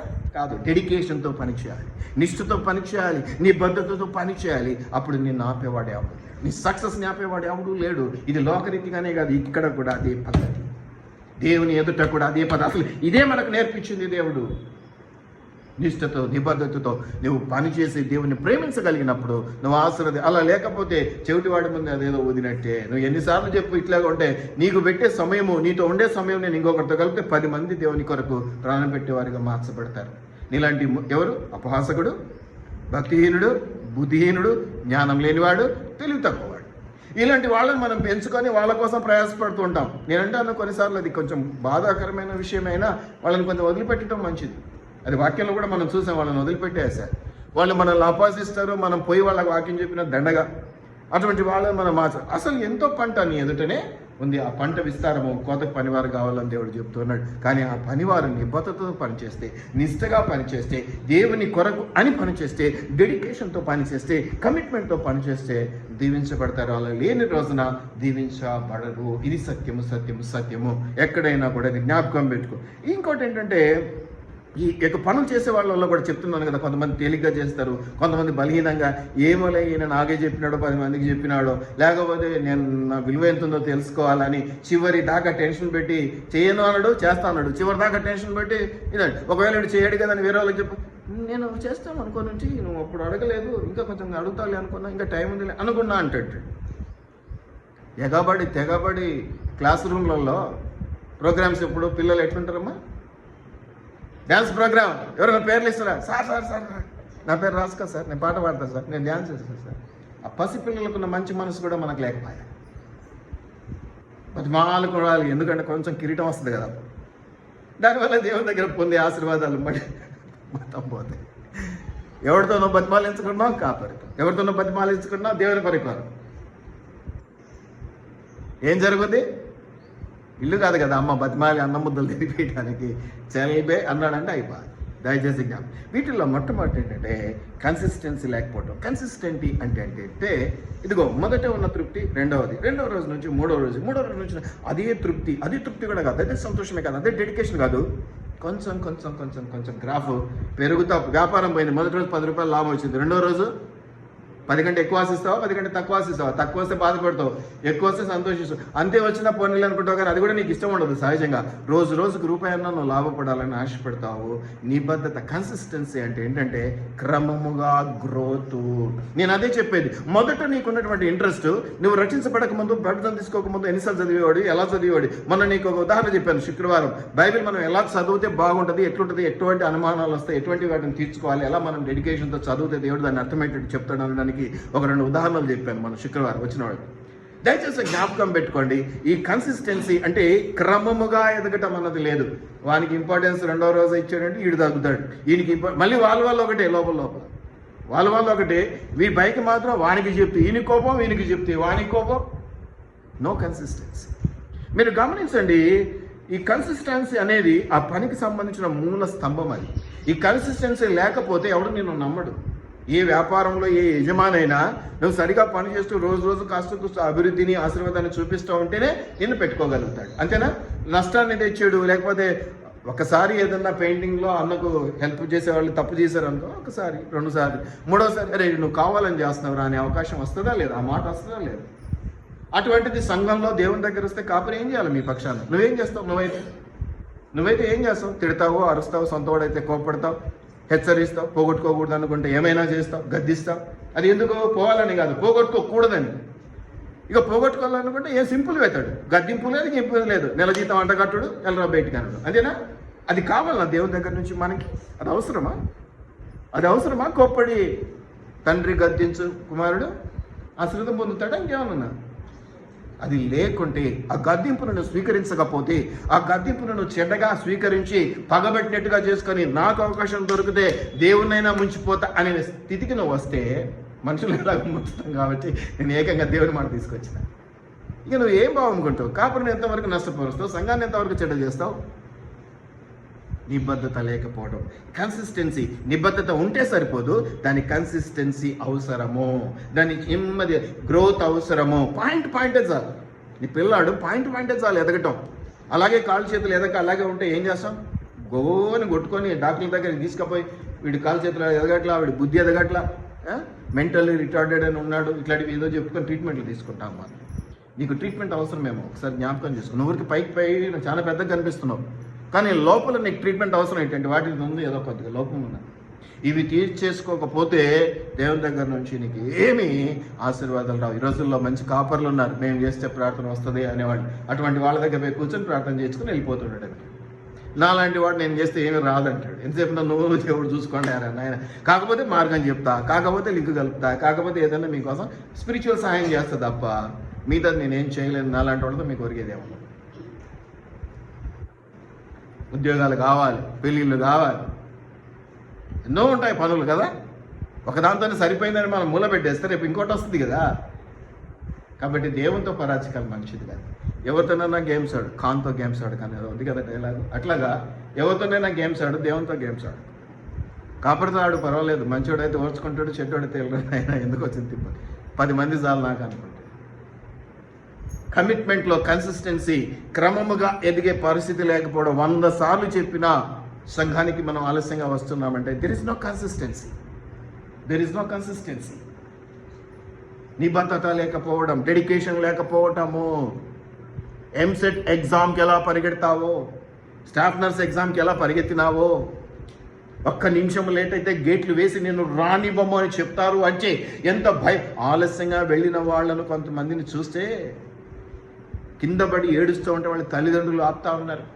ఈవెన్ సివిల్ సర్వీస్ గ్రూప్ వాళ్ళకు కూడా నాకు ఛాన్స్ పోయింది, నాకు సంవత్సరం పోయింది, నన్ను లోనికి పోనివ్వండి, నా అమ్మాయి ఏడుస్తూ ఉంది, బస్సు లేట్ అయింది, ఆటో లేట్ అయింది. ముందుగా తెలియదా నీకు ఆదివారం చర్చికి రావాలా, 10 గంటలకు చర్చ్ అని? మీకు ఏమైనా టైం దాచిపెట్టారా ఎవరైనా? సీక్రెట్గా పెట్టారా? సర్ప్రైజ్ చేద్దాం అనుకున్నారా? నీ ఒళ్ళు శుభ్రపరచుకోవడానికి ఎన్ని బకెట్ల నీళ్ళు వాడతావు, ఎంత సమయం తీసుకుంటావు, ఎన్ని సోపులు ఖర్చు పెడతావు? బహుశా నువ్వు గంట సేపు చేసినా, 4 సోపులతో చేసినా గంట సేపు అంటే ఎక్కువ చేయడానికి లేదు.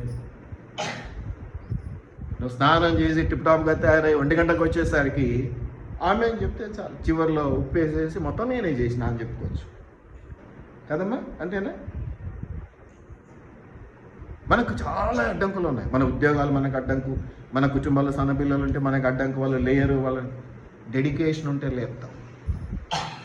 నీకు ఆ క్రమశిక్షణ అనేది ఉంటే లేకపోతే ఎప్పుడైతే క్రమశిక్షణ నీకు ఉంటుందో ఎవరు నిన్ను ఆపలేదు. ఏ పనులు సైతం అయినా నువ్వు దీవించబడుతూనే ఉంటావు. కాబట్టి డెడికేషన్ లేకపోతే తప్పు, దాంట్లో కూడా కన్సిస్టెన్సీ లేకపోతే ఇంకా తప్పు. క్రమముగా ఎదుగుదల అనేది లేకపోతే మీరు గమనిస్తే, మీరు దానియేలు గ్రంథంలో 1వ అధ్యాయం 8వ వచనం చూడండి త్వరగా. దానియేలు 1:8. దానియేలు 1:8. దానియేలు 1:8 ఏమనుంది అక్కడ? రాజు భుజించు భోజనమును పానమును చేయు ద్రాక్షరసమును పుచ్చుకొని ఏమంటున్నాడు దానియేలు? నన్ను అపవిత్రపరచుకొనకూడదని దానియేలు ఉద్దేశించి తాను అపవిత్రుడు కాకుండానట్లు వాటిని పుచ్చుకొనకుండా సెలవిమ్మని నపుంసకుల అధిపతిని వేడుకొనగా, అయ్యా మేము ఇటువంటి భోజనం చేయము, మేము దేవుని పిల్లలము, మాకు ఇచ్చేది మేము సపరేట్గా అడుగుతాం, అది ఇవ్వండి, మీకు ఎలా కావాలో మేము అలా తయారవుతాం. ఒక మంచి అభిప్రాయంతో ఒక మాట, ఒక ధైర్యం కలిగినటువంటి మాట. అయ్యో కొత్త రాజు దగ్గరికి వచ్చాం, బానిసలుగా వచ్చాం కదా, రాజు దగ్గరికి బానిసలుగా పట్టబడ్డ వాళ్ళు, అవునా? అంతేనా? ఆ బానిసలుగా పట్టబడ్డ వాళ్ళు ధైర్యంతో చెప్పగలరా? ఏదో పెడతారు, అందులో ఏమన్నా తప్పు మాట ఉందా? రాజభోజాలు పెడతామయ్యా మీకని చెప్తున్నారు వాళ్ళు. తాగడానికి తినడానికి మస్తుగా ఇస్తాము, మీరు బలవండి, మంచి సుందరంగా తయారుగండి, ఇలా చెప్పుకుంటూ వస్తున్నారు. ఇక్కడ దానియేలు వాళ్ళ టీం ఏమంటున్నారు? వద్దు, మేము దేవుని పిల్లలము, అశుద్ధమైన అపవిత్రమైనది తినము. ఇది ఎప్పుడు? కొత్తగా పట్టబడి వెళ్ళినటువంటి మొదటి రోజుల్లోనే. ఇంకా భయం ఎక్కువ ఉంటుంది. నువ్వు నాకు చాలా కాలం గడిచిన తర్వాత ఒకవేళ యజమాని అయినా కొంత చనువు ఏర్పడుతుంది కాబట్టి, ఒక 5 ఏళ్ల తర్వాత 10 ఏళ్ల తర్వాత అంటే కొంచెం ఫ్రెండ్షిప్ ఏర్పడుతుంది, నమ్మకం ఏర్పడుతుంది కాబట్టి నేను ఏదైనా చెప్తే నువ్వు వింటావు, నువ్వు ఏదైనా చెప్తే నేను వింటాను. ఇది మొదటి రోజుల్లో. మీరు గమనించండి, మీకు ఇక్కడ లేదు కానీ మీరు నెట్లో వెతికితే దానియేలు వయస్సు 15 నుంచి 17 సంవత్సరాల వయసు. అప్పుడు వాళ్ళ టీం వాళ్ళది ఎంత వయసులో ఉన్నప్పుడు పట్టుబడ్డారు తెలుసా? 15 నుంచి 17 సంవత్సరాల వయసు పిల్లాడు. తను ఒక బానిసగా పట్టుబడిపోయి తను వెళ్ళిన చోట రాజు ఒక ఆజ్ఞ ఇస్తే ఆయన ఏమంటున్నాడంటే, అయ్యా ఇది మా వల్ల కాదు, మేము దేవుని నమ్ముకున్న వాళ్ళం, ఇలా చేస్తాం, మీకు నచ్చినట్టు తయారవుతాం, దాన్ని బట్టి కూడా మేమేం తక్కువ కాము, దేవుడు అలాగే చేశాడు. ఈ కథ అంతా మీకు తెలుసు. అంటే 15 సంవత్సరాల విషయంలో ఒక బానిసగా పట్టబడినటువంటి ఒక బాలుడు దేవుణ్ణి మహింపరచడానికి చెప్పిన ఒక 2 మాటలు అక్కడ నేను చూపించాను. మీరు ఇదే 6వ అధ్యాయంలో కూడా గమనించండి. 6వ అధ్యాయము 4వ వచనం చూడండి. ఏమన్నది? అందుకు ఆ ప్రధానులను అధిపతులను రాజ్యపాలన విషయంలో దానియేలు మీద ఏదైనా ఒక నింద మోపవలనని ఉండి తగిన హేతువు కనిపెట్టుచుండరి గాని దానియేలు నమ్మకస్తుడై ఏ నేరమైననో ఏ తప్పైనా గాని చేయువాడు కాడు గనక దానియేలులో తప్పైనను లోపమైనను కనుగొనలేకపోయేది. 10వ వచనం ఏమనుందమ్మా? ఇట్టి శాసనము సంతకము చేయబడినని దానియేలు తెలుసుకొని నేను ఏమైంది? ఒక విగ్రహం పెట్టారు, దానికి ఏదో చేయమన్నారు. అది విషయం దానియేలుకు తెలిసిపోయింది. అయినా కూడా అతను ఏమన్నాడు? Take it easy. ఏది? రాజాజ్ఞ. ఏది? ప్రధానులు పెద్ద పెద్దలు నిర్ణయించారు దానికెళ్ళి ఏదో నమస్కారం పెట్టాలి, ఏదో చేయాలని. దానియేలు కూడా తెలిసింది. దానియేలు కూడా చిన్న చిత్తుగా ఏదో మనలో చిన్న ఊర్లో పల్లెటూరు పక్కకు పోయేటట్టు కాదు. ఆయన కూడా పెద్ద పోస్ట్లో ఉన్నాడు కాబట్టి ఆయన గమనించే కళ్ళు చాలా ఎక్కువ ఉంటాయి. ఆయన వెంట ఉండేటువంటి వాళ్ళు ఎంతమంది ఉంటారు, ఫాలోయర్స్ ఉంటారు, వాళ్ళు చూస్తారు, రాజుకు ఉప్పందిస్తారు, ఎంతో జరుగుతాయి. ఇవన్నీ దానియేలుకు తెలియదా? కదా, నేను ఎప్పుడు చెప్తుంటాను కదా, పైకి కొట్టుకుంటారు, లోపల మీరు ఒకటే అని విశ్వాసం. కాపురం ఉంచడానికి ఎప్పుడో ఒకసారి ఒకటైపోతారు అని. అట్లా వాళ్ళు ఉంటారు కదా. రాజుకు చెడ్డగా చెప్పి ఈయన దగ్గర కావటం, ఈయనకి దగ్గరగా ఇంకోటి చెప్పటం. కానీ ఏమన్నా తేడా వచ్చిందా? దానియేలులో ఏమన్నాడు? మళ్ళీ ఇంటికి వెళ్ళి యథాప్రకారముగా అనుదినము ముమ్మారు మోకాళ్ళుని తన ఇంటి పై కిటికీలో యెరూషలేము పట్టణం తెరబడి ఉండగా తన దేవునికి ప్రార్థన చేయుతూ అని స్తుతించు వచ్చిన 16వ వచనం చూడండి. అంతటా రాజు ఆజ్ఞయ్యగా బండ్రోతు దానియేలును పట్టుకుని పోయి సింహపుగలో పడద్రోసి పడదోయగా రాజు ఏమన్నాడమ్మా? నేను ఒక మాట చెప్తాను వినండి. అప్పుడు ఆ నపుంసకుల అధిపతితో మాట్లాడి, మేము ఆ తిండి తినము, మాకు వేరే తిండి పెట్టండి, మామూలు ఆకులు ఏదైనా కాయగూరలు పెట్టండి చాలు, మేము అట్లే తయారు అన్నాడుగా. అప్పుడు ఆయన వయసు దగ్గర 15 నుంచి 17 సంవత్సరాలు. ఇప్పుడు అదే కన్సిస్టెన్సీ, అదే ఎదుగుదల, అదే దేవుని మహిమపరచడం, అదే బాధ్యత, అదే స్థిరత్వము. కన్సిస్టెన్సీ అంటే స్థిరత్వం అనుకుందాం. అదే స్థిరత్వము. ఇప్పుడు ఆయన వయసు ఎంతో మీరు నెట్లో వెతకండి, 85 సంవత్సరాలు.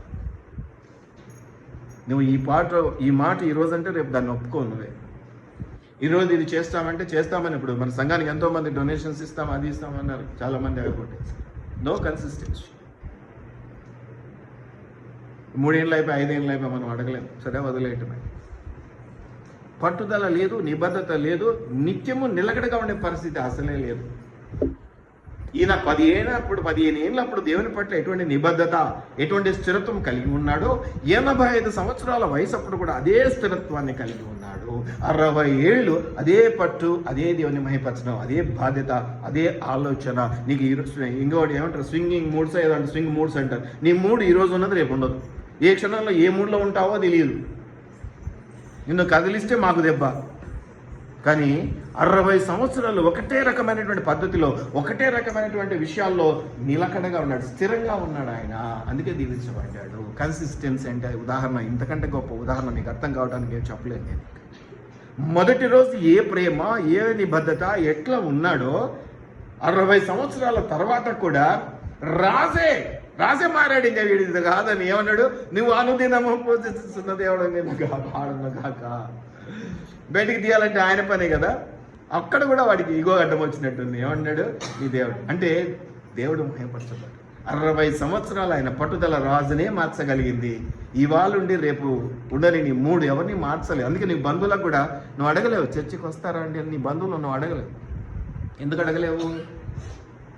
నీదికే ఇంత ఉంది భక్తి, నువ్వు వాడికేం భక్తి అంటిస్తావు? ఏదైనా పండగల పబ్బాల కంటే పిలుస్తాం, మా మటన్ ఉందిరా, చికెన్ ఉందిరా, మన కూడా పిలుస్తుంటారు చాలా మంది. అదే చెప్తుంటా కదా, తప్పని నేను అనడం లేదు. నేను ప్రతిదీ ఒకటే చెప్తే, ఇప్పుడు నా వర్షం ఈ పండగల పబ్బాలు చేసుకుంటే మీటింగ్ పిలుచుకుందాం, పెద్ద రాజకీయ నాయకులను పిలుచుకుందాం, పెద్ద అధికారులను పిలుచుకుందాం. మన స్తోమత చూపించడానికి కాదు, నా కింద ఇంతమంది ఉన్నారని చూపించుకోవడానికి కాదు, వాళ్ళ రక్షణార్థమై పిలుద్దాం. ఎమ్మెల్యేలను పిలుద్దాం, ఎంపీలను పిలుద్దాం. ఎందుకు పిలవాలి? నాకు మొదటి నుంచి అలవాటు లేదు. ఎందుకంటే వాళ్ళకు సువార్త చెప్పేదానికి పిలవాలి, మన గొప్ప కోసం పిలవకూడదు. ఈ రోజుల్లో డాంబికానికి పోయి మన గొప్ప, నా దగ్గర ఇంతమంది ఓట్లు ఉన్నాయని చెప్పుకొని ఆ లీడర్స్ ఎంతో కొంత డబ్బులు దండుకోవచ్చు అని ఆ ఎమ్మెల్యేలను, ఎమ్మెల్సీలను, వాళ్ళని వీళ్ళని పిలుస్తూ ఉంటారు. వాళ్ళు కూడా పొలిటికల్లో ఏముంది, 10 ఓట్లు ఉన్నాయి, 20 ఓట్లు ఉన్నాయి, 100 ఓట్లు ఉన్నాయి చూసుకొని పోతుంటారు. మళ్ళీ పోయేది రేపు ఎల్లుండి పోయి పండగ కింద ఖర్చు అయింది సార్, మాకు ఏమైనా సాయం చేయండి అని అడుగుతారు. ఇవన్నీ మామూలు. There is no consistency, there is no commitment, there is no dedication. ఉన్న అది కూడా సెల్ఫిష్గా, స్వార్థానికి వాడేదిగా ఉంటూ ఉన్నది.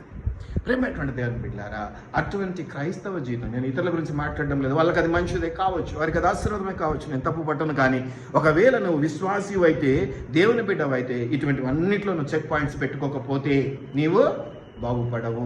నువ్వు బాగుపడుతున్నది అని నువ్వు కనిపిస్తున్నది సాతాను వల్ల నువ్వు బాగుపడుతున్నావు. ఎప్పుడైనా దెబ్బ కొట్టిందనుకోండి, తిరగదిప్పుకోలేని పరిస్థితుల్లో ఉంటావు. మళ్ళీ అప్పుడు కూడా నువ్వు ఏంటంటే, కన్ను కానక నేను యోబును చాలా చక్కగా ఉండేటోని, దేవుడు నన్ను పరీక్షిస్తున్నాడు, సాతానుకు పర్మిషన్ ఇచ్చాడని అప్పుడు కూడా నీ అట్లాగే ఉంటావు. కాబట్టి చెప్పినా వినవు, ఇంకెవరు చెప్పినా వినవు. కన్సిస్టెన్సీ, కమిట్మెంట్తో కూడిన కన్సిస్టెన్సీ, డెడికేషన్తో కూడినటువంటి స్థిరత్వం కలిగినటువంటి దానియేలును మీకు ఉదాహరణగా చూపించాను. 15 సంవత్సరాల వయసులో దేవుని పట్ల ఎటువంటి భారము, బాధ్యత, ఆ పని పట్ల ఎటువంటి డెడికేషన్ కలిగి ఉన్నాడో, అప్పుడు బానిస, ఇప్పుడేమో అధికారి అయ్యాడు. అయినా కూడా అదే బాధ్యత, అదే దేవుని మహిమపరచడం, అదే రాజున కూడా లెక్క. అప్పుడు రాజును లెక్క చేయలేదు, ఆయన పెట్టే ఆహారం వద్దు నాకు, మేము మామూలు ఆహారం పెట్టమన్నాడు. ఇప్పుడు కూడా ఏమన్నాడు, ఆయన ఏదో చేసి మొక్కలంటే నాకు దిక్కు మస్తుగా తూర్పు దిక్కు పెట్టేది యెరూషలేము ఉంది, అక్కడ చూసుకుంటాను అన్నాడు. ఇదండి స్థిరత్వం అంటే, ఇదండి డెడికేషన్. ఈ డెడికేషన్ లేని రోజున నువ్వు ఎన్ని కోట్లు సంపాదించొద్దు, నీ దగ్గర నిలబడు. పాపిష్టి సొమ్ము కాబట్టి మొదట నువ్వు సంపాదించే 10 పైసలు దేవుని మహిమాత్మే, దేవుని కృప చొప్పున నువ్వు సంపాదిస్తున్నావా లేదా అనేది నువ్వు చూసుకోవాలి. అలా లేని రోజున నీవు అంతా కూడా వ్యర్థము చేసుకుంటావు అనేది నీకు నేను ఈ విషయంలో జ్ఞాపకం చేస్తున్నాను. కాబట్టి కన్సిస్టెన్సీ అనేది నేను మీకు జ్ఞాపకం చేస్తూ ఉన్నాను. స్థిరత్వం చాలా అవసరము కమిట్మెంట్తో పాటు అనేది నేను మీకు జ్ఞాపకం చేస్తున్నాను. ఇంకా చాలా ఉన్నాయి, మనం చూసుకోవచ్చు. ఇది నిష్ఠ నిబద్ధత కూడా నేను అనుకుంటాను చీప్ కాదండి, కొంచెం కాస్ట్లీ. అంటే నీ సమయాన్ని ఇవ్వాలి, నీ ధనాన్ని ఇవ్వాలి, నీ శరీర కష్టాన్ని ఇవ్వాలి, నీ మంచితనాన్ని ఇవ్వాలి, కొంచెం కాస్ట్లీ. అందుకేనేమో మీలాంటి వాళ్ళు కొంచెం తొందరగా ముందుకు రారు. అంత ఖరీదు మాకు బయట పోయేది కదా, తింటే సరిపోద్ది ఎక్కడ బిర్యానీ అనుకుంటా. నేను అనుకుంటాను, ఇది చదివేటప్పుడు నాకు అనిపించింది కమిట్మెంట్ అని నేను సిద్ధపడుతున్నాను, కానీ కమిట్మెంట్ కూడా కాస్ట్లీ, ఎవరికే రాదు. అది ఎంతో నిండు మనసు ఉండాలి, దేవుని పట్ల అంత నిబద్ధమైన ప్రేమ ఉండాలి, అంత ఈజీ కాదు కదా. నేను 1 గంట పని చేసుకొని వస్తే నాకు ఇంకొంచెం 10 రూపాయలు పెరుగుతుంది. లేకపోతే ఇంకో పనికి పోతే ఆదివారం చర్చ వదిలిపెట్టి అక్కడ ఏమైనా దొరకవచ్చు. లేదా ఒక పరీక్ష ఉంది, నాకు ఇంట్లో కూర్చొని చదివితే ఒక ప్రశ్నకి ఎక్కువగా సిద్ధపడతాను నేను. ఇవన్నీ ఉంటాయి కదా. కాబట్టి అవన్నీ వదులుకొని దేవుని కొరకు రావాలంటే నాకు చాలా విలువను ఇస్తున్నట్టే దేవునికి. ఆ విలువకు తగింది. ఒక గ్లాస్ మంచినీళ్ళు ఇచ్చిన దేవుడు ఊరికే తీసుకోవడానికి మనం అన్నప్పుడు, ఇంత విలువైన నీ సమయాన్ని, నీ ఆలోచన పక్కన పెట్టి, నీ కుటుంబాన్ని పక్కన పెట్టి, ఏంద్రా 6 అయితే ఇంకా లేదు, ఈరోజు ఆదివారం, ప్రతిరోజు నువ్వు ఆఫీస్ పోయేటప్పుడు 7 గంటలకు లేయి, నష్టం లేదు. ఎందుకంటే నువ్వు గంటలో ఎలా సిద్ధపడి వెళ్ళాలో నీకు తెలుసు. 8 గంటలకు ఎట్లా బస్సు పోతుంది, ఆ బస్సు నువ్వు ఎక్కి తీరాలా, ఆ మెట్రో ట్రైన్ నువ్వు ఎక్కి తీరాలా. కాబట్టి 8 గంటలకు మెట్రో స్టేషన్లో ఎలా ఉండాలో నీకు తెలుసు. కానీ 10 గంటలకు చర్చి అన్నప్పుడు నువ్వు 6 గంటలకు లేసి సిద్ధపడ్డావన్న అలవాటు నీకు రావట్లేదు. నువ్వు నీ పిల్లల్ని అలాగ సిద్ధపరచట్లేదు. కాబట్టి ఏం నేర్పిస్తున్నావు నీ పిల్లలకి? ఏం నేర్పిస్తున్నావు? నీ ట్రెండే నేర్పిస్తున్నావు, అంతే కదా. ఆవు చేలో మోస్తే, ఆవు చేలో మేస్తే దూడ గట్టున మేస్తుందా అని ఏదో సామెత ఉంది కదా. అంతే నీ పిల్లలు అందుకే ఆశీర్వాదం దొరకవు. కానీ పోరాడుతుంటారు పాపం, చాలా కష్టపడుతూ ఉంటారు. వాళ్ళ కష్టం చూసి ఎవరే సులువైన మార్గం మొదలుపెట్టి ఎందుకు అనిపిస్తుంది, కానీ వాళ్ళు ఈ సులువైన మార్గాలు ఒప్పుకోరు. ఎందుకంటే ఇవి కంటికి కనపడే బెనిఫిట్స్ తొందరగా ఇవ్వవు కదా దేవుని కొరకు నిలబడ్డామని. కాబట్టి వీటిని మనం జ్ఞాపకం చేసుకోవాలి. చాలా సులువైనటువంటి మార్గం. సో కమిట్మెంట్తో పాటు కన్సిస్టెన్సీ చాలా అవసరం. ఈ కమిట్మెంట్ విషయాలకు వస్తే కూడా ఒక 2 మాటలు చెప్పి నేను ముగించేస్తాను త్వరగా. ఉరియా అనేటువంటి ఆయన మీకు జ్ఞాపకం ఉన్నాడు.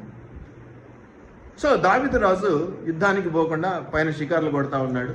ఒక అమ్మాయిని చూశాడు, అది కథ మీకు. ఆమె పేరు బెత్షెబా. ఆమెను గురించి కూడా మనం మాట్లాడుకుందాం. ఆమె భర్త వచ్చేసి ఒక సైనికుడు ఊరియా. సో ఈయన ఏం చేశాడంటే ఏదో కుతంత్రం పన్నాడు దావీదు.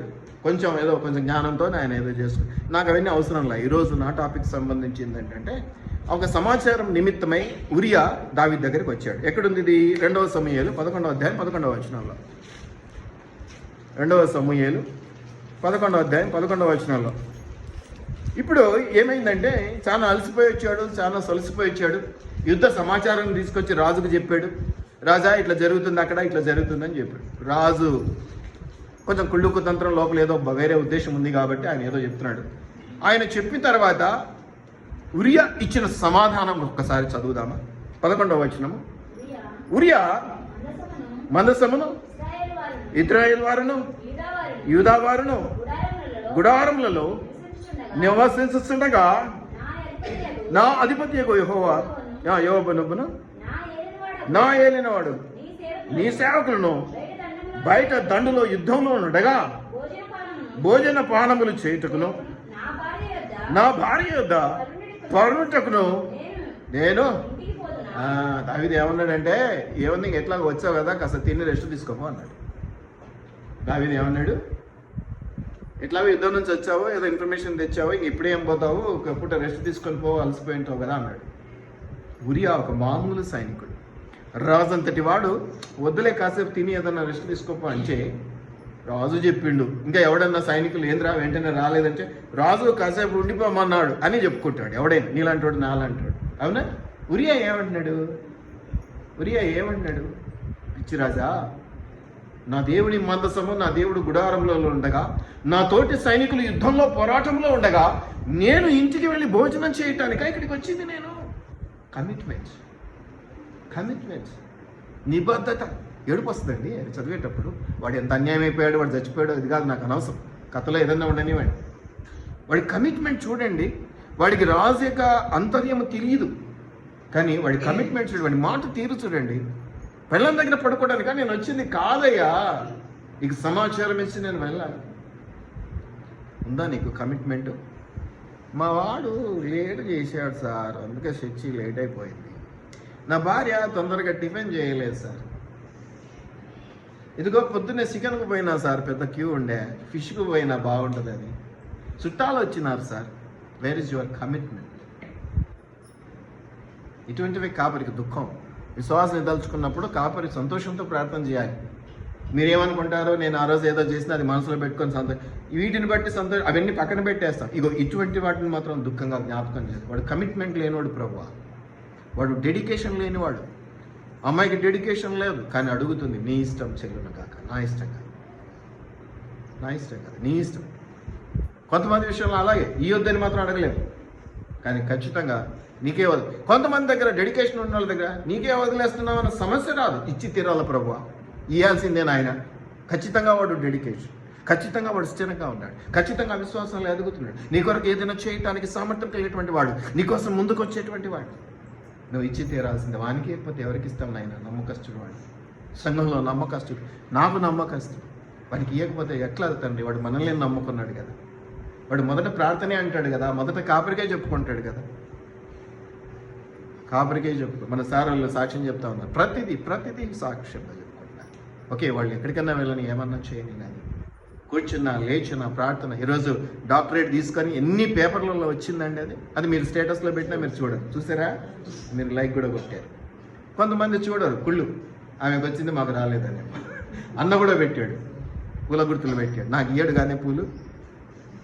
ఎంత సంతోషం వేసింది. I'm proud. ఈమె బ్లడ్ ఇచ్చింది. నేను ఒకటే మాట పెట్టాను, నాకు చాలా గర్వంగా ఉంది ఈమె నా సంఘస్థురాలు అని చెప్పుకోవాలి. ఈ వయసులో ఆమె వెళ్ళి బాటిల్ ఇవ్వటం. నేను ఇచ్చానండి 50 ఏళ్ళు 53 ఏళ్ళ వరకు ఇచ్చాను. ఎంతమంది ఇస్తున్నారండి బ్లడ్? ఎంతమంది ఇస్తున్నారు? తిని కూర్చుందాం, మటన్లు చికెన్లు తెచ్చుకొని. మనకే లేదు కదా, భార్యది భర్త తాగడానికి, భర్తది భార్య తాగడానికే సరిపోవట్లేదు, మందికి ఏమి ఇస్తాం? క్యా బాధ ఇది. ఈ సంఘము మత ప్రచారము కోసము పెట్టుకున్నది కాదు, మానవత్వ ప్రచారము కోసం పెట్టుకున్నది. మేము 12 ఏళ్ళు 13 ఏళ్ళు గ్రూపులు మెయింటైన్ చేసాం. ఏం గ్రూపులు? బ్లడ్ గ్రూపులు. వాట్సాప్ గ్రూప్లో 20 మంది 30 మంది 50 మంది ఓ పాజిటివ్ ఉన్న వాళ్ళని వెతికి పట్టుకునేవాళ్ళు. ఎందుకంటే ఆ బ్లడ్ దొరకదు ఎక్కువగా. కమిట్మెంట్. ఇప్పుడు మేమే ఇవ్వట్లేదు. 60 ఏళ్ళు వచ్చినాయి, 62 ఏళ్ళు వచ్చినాయి, మేము వెళ్తే కూడా వద్దంటున్నారు. నీ వయసుకి ఇవ్వకూడదు సార్ అంటున్నారు. ఒక్కనాడు ఏమన్నా పోతుందా? దానివల్ల ఏమన్నా నష్టమవుతుందా బ్లడ్ ఇస్తే?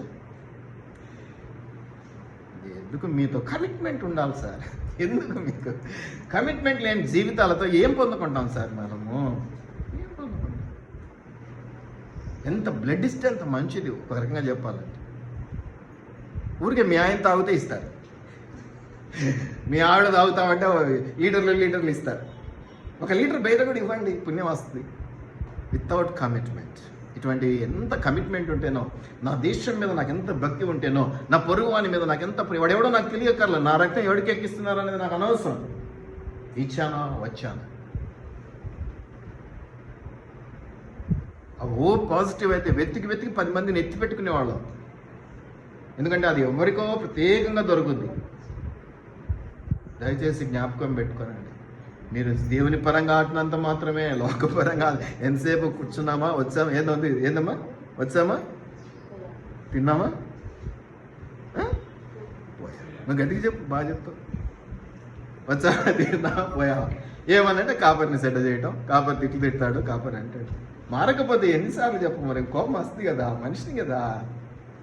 దయచేసి కోపగించుకున్నాను కాదు, ప్రేమతో చెప్తున్నాను. ఇటువంటి పనులు ప్రభు దగ్గర మనల్ని కూడా ఉన్నత స్థానంలో ఉంచుతాయి. ప్రభు కూడా మెచ్చే పనులు ఇవన్నీ కూడా. దాన ధర్మాలు చేయాల్సి వచ్చినా ప్రభుని అడిగి చేయాలి. రక్తదానం అవసరంలో చేసేయచ్చు. దయచేసి జ్ఞాపకం పెట్టుకోండి. ఇప్పుడు దేవుని బిడ్డారా, వితౌట్ కమిట్మెంట్, అది కూడా కన్సిస్టెంట్గా నెమ్మదిగా అభివృద్ధి చెందేటువంటి స్థిరమైనటువంటి ఆ యొక్క నిలకడైనటువంటి ఈ యొక్క డెడికేషన్, కమిట్మెంట్, నిష్ట లేకపోతే నువ్వు వృధా ప్రయాస.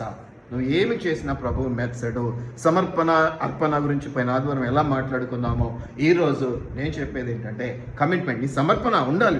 నువ్వు దేవునికి సమర్పించుకో, అదే మొదటి కానుక. నువ్వు సమర్పించుకోవడమే మొదటి కానుక. ఆ తర్వాత నువ్వు ఇచ్చేవన్నీ తర్వాత సెకండరీ. అయితే ఈ సమర్పణ కూడా ఎలా ఉండాలి? కమిట్మెంట్, నిబద్ధతతో కూడిన నిష్ట కలిగే. నేను తప్ప ఇంకొకటి లేడు. అయ్యో తాటిన దాంట్లో వాడు ఉంటే వాడి తలదన్నే వాడు వస్తాడు. ఈరోజు నువ్వు గొప్ప కావచ్చు, ఈరోజు నేను గొప్ప కావచ్చు, తర్వాత నన్ను దాటిపోయేటోళ్ళు ఎంతమంది వస్తారు. ఈవెన్ ఇది ఇజ్రాయేలీలకే తప్పలేదు. ఏసేపుకు ఆయన ఎరుగని ఫరో వచ్చినాడు. అప్పటి వరకు ఆయన ఎరిగిన ఫరో పాపం ఈయననే గొప్ప చేశాడు, బాగానే ఉంది, ప్రధానమంత్రి అయి కూర్చున్నాడు. తర్వాత ఇంకొక రాజు వచ్చాడు. ఫరో అంటే రాజు.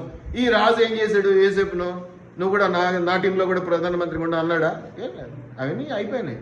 కాబట్టి దయచేసి నీకు నచ్చిన అధికారి ఉన్నప్పుడే, నీకు తెలిసిన దేవుడు ఉన్నప్పుడే నువ్వు సర్దుబాటు చేసుకో. ఆ కాలం దాటిపోయిన తర్వాత నువ్వు సర్దుబాటు చేసుకోవడానికి నువ్వు సాతాను కింద ఉంటావు, ఇక దేవుని కింద ఉండవు. సాతాను కింద సర్దుబాటు ద్వారా ఏం లేదు. ఎందుకంటే వాడు ఇంకా నువ్వు చెడిపోతే బాగుంటుంది అనుకుంటే, నువ్వు పర్లోక రాజ్యానికి దూరం అయితే సంతోషపడతాడు. కమిట్మెంట్ విత్ కన్సిస్టెన్సీ, నిలకడైన స్థిరమైన విశ్వాసము కలిగినటువంటి నిబద్ధత కలిగినటువంటి జీవితంతో దేవుణ్ణి మహిమపరచటము, అది అన్నిట్లో కనపడాలి. మొట్టమొదటి సంఘ విషయాల్లో కనపడాలి, క్రిస్మస్ చేసుకునే విషయాల్లో కనపడాలి. ఎవరు లేక మిమ్మల్ని బతిమాలుకోవటం లేదు. నేను పిలిస్తే చాలా మంది వస్తారు. మొదటి 5 ఏళ్ళు మేము అన్యులతో చేయించాము. మొదటి 5 years పిల్లలు, పసిపిల్లలు, బయటవాళ్ళు సంతోషంగా వచ్చి ప్రోగ్రామ్స్ వేసిపోయేవాళ్ళు. ఏదో చిన్న గిఫ్ట్లు ఇస్తే తీసుకొని, క్యాలెండర్లు ఇస్తే తీసుకొని వెళ్ళేటువంటి వారు. మన పిల్లలు ఎదగాలి. ఈ చిన్ని స్వార్థంతో మిమ్మల్ని బతిమాలుకుంటున్నాను తప్ప నాకు దొరకక కాదు, నాకు చేత కాక కాదు. మనం ఒకరికి బాధ్యత అప్పగిస్తున్నామంటే నేర్చుకుంటారు. ఎంతసేపు విశ్వాసాలుగానే ఉందామా అండి? దేవునికి ఇంకేమన్నా స్టేజ్ ఉందా? దగ్గర ఏ స్టేజ్? విశ్వాసాలకు మించింది ఏమైనా పోస్ట్ ఉందా? ఏం? శిష్యుడు ఎప్పుడు మారుతావు? శిష్యుడిగా నువ్వు అసలు విశ్వాసిగానే టిక్కుటిక్కుమంటున్నావు, తుమ్మితో ఊడిపోయి మీకులాగా. శిష్యుడిగా ఎప్పుడు మారుతావు? అంటే ఇప్పుడు నేను నాకు శిష్యుడిగా మారమని అడుగుతున్నాను అనుకుంటే మీరు చాలా తెలివైన వాళ్ళు. అరే బాబు, నాకు మారితేనే దేవునికి మారడం అంటే ఇక నేనే కదా చూసుకోవాలి. తప్పదు మీకు అది బాధ్యత. Commitment, consistency. ఇంకా బెత్షెబా విషయం కూడా చెప్తానండి. ఆమె తప్పుడు దోవలో దావీదుకు దగ్గరైన కొడుకును రాజుగా చేసే విషయంలో ఎంత నిబద్ధతతో కూర్చున్నదంటే మీరు గమనించవచ్చు. బెత్షెబా 2వ రాజుల్లో ఉంటుంది. 1వ అధ్యాయంలోనే 26, 16, 29 వచనాల్లో రాజుని వెళ్ళి అడుగుతుంది, నా కొడుకును అందరూ పక్కన పెట్టేస్తా ఉన్నారు, మరి నా కొడుకు నన్ను ఇష్టంగా బలవంతంగా చేసుకున్నావు, ఏంటిది పరిస్థితి అంటే, మాట ఇచ్చినటువంటి రాజు సొలొమోనును రాజుగా చేయటం జరిగింది. నిబద్ధత ఉంటే కార్యం సాధించుకోవచ్చు, నిష్ట ఉంటే కార్యమును సాధించుకోవచ్చు. ఎంత కఠినమైన సమస్య అయినా సులువుగా తీర్చుకోవచ్చు. కమిట్మెంట్ లేకుండా జరుగుతుంది, పోతే పోతుంది, వస్తే వస్తుంది అనుకునేవాడికి ఎప్పుడు ఏ పని జరగదండి. ఎందుకు కాదో చూద్దాం అనేవాడికి జరుగుతుంది, ఎందుకు చేయలేనో చూద్దాం అనేవాడికి జరుగుతుంది. కమిట్మెంట్, నిబద్ధత, నిష్ట ఉంటే ఈ పౌరుషం వస్తుంది. ఇలా లేనివాడు ఏమన్నా వాడు చెప్పుంటాడు, వాడు చేస్తాడు, తొందరపడాక నువ్వు చేయటాకు అని గుంజేవాళ్ళు కొంతమంది అంటారు. విశ్వాసాలు ఎట్లుంటారంటే వాడు చేయడు, అమ్మ పెట్టదు, అడుగు తినాలి. ఒకళ్ళు ముందుకు వస్తుంది, ఉండు టైం ఉంది కదా, రేపు చూద్దాంలే, ఎందుకు తొందరపడతావు, నువ్వు తొందరపడి మమ్మల్ని కూడా ఇరికిస్తావు అంటుంటారు. ఏం సుభద్ర అంతేనా? ఈమె చేయైతే నిన్ను కూడా ఇరికిస్తుంది, ఏం చేస్తాం? కానీ అది ఇరికించుడు కాదు, దీవెన. ఇది మనం అర్థం చేసుకున్న రోజున మనం ఖచ్చితంగా దీవించాలి. దయచేసి జ్ఞాపకం పెట్టుకోండి. చాలా ఉన్నాయి. మరి ఇంతకంటే ముఖ్యమైనది అపొస్తలుడైనటువంటి పౌలు విషయాన్ని మీరు జ్ఞాపకం పెట్టుకోండి. ఆయనకి తెలియదా అండి ఈ కష్టాలు, కన్నీళ్ళు? వాళ్ళ అపోస్తులు మిగతా వాళ్ళందరినీ ముందే చూశాడు కదా, వాళ్ళ గురించి విన్నాడు కదా. అసలు ఆయన అందరినీ కూడా వ్యతిరేకంగా క్రైస్తవులను చంపే పరిస్థితిలో ఉండేటువంటి ఆయన కదా. కాబట్టి ఎటువంటి వాళ్ళు ఏం చేస్తారని అన్నీ తెలుసు. అయినా కూడా భయం, వద్దులేబ్బా, ఏదో దేవుని పిలుపంట, కళ్ళు పోయినాయి, కళ్ళు వచ్చినా ఇసుకోబడి ఇంకా సాల్లే ఇటుకి అనుకున్నాడా?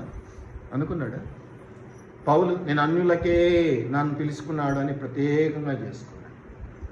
ఎవళ్ళైనా కూడా కమిట్మెంట్ లేకుండా ఉన్నటువంటి ఒక అపోస్తులను ఒక శిష్యుని చూపించండి. అందుకే వారు శిష్యులు అయ్యారు. నువ్వు విశ్వాసం అవుతున్నావు. ఆ విశ్వాసం కూడా తుమ్మితే ఊడిపోయే ముక్కులాంటి విశ్వాసం. ఏం లాభం వచ్చా?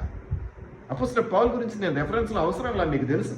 ఆయన ఎన్నిసార్లు దొంగల చేత ఏమేమో ఉన్నాయని అన్నీ తెలుసు. మళ్ళీ తెలియక జరిగింది ఏమీ కాదు. ఆయన ఈ కష్టాలు ఉంటాయి. ఏమన్నాడు? సిలువనెత్తుకొని వెంబడించాలి అన్నాడు. యేసుప్రభు అన్నాడు, ఈయన కూడా అన్నాడు, వెళ్ళిపోవాల్సిందే, బరువు తీసుకోవాల్సిందే, మన భారం మోయాల్సిందే అన్నాడు. అన్నీ తెలిసి చేస్తే నువ్వు మాత్రం ఏం చేస్తున్నావు?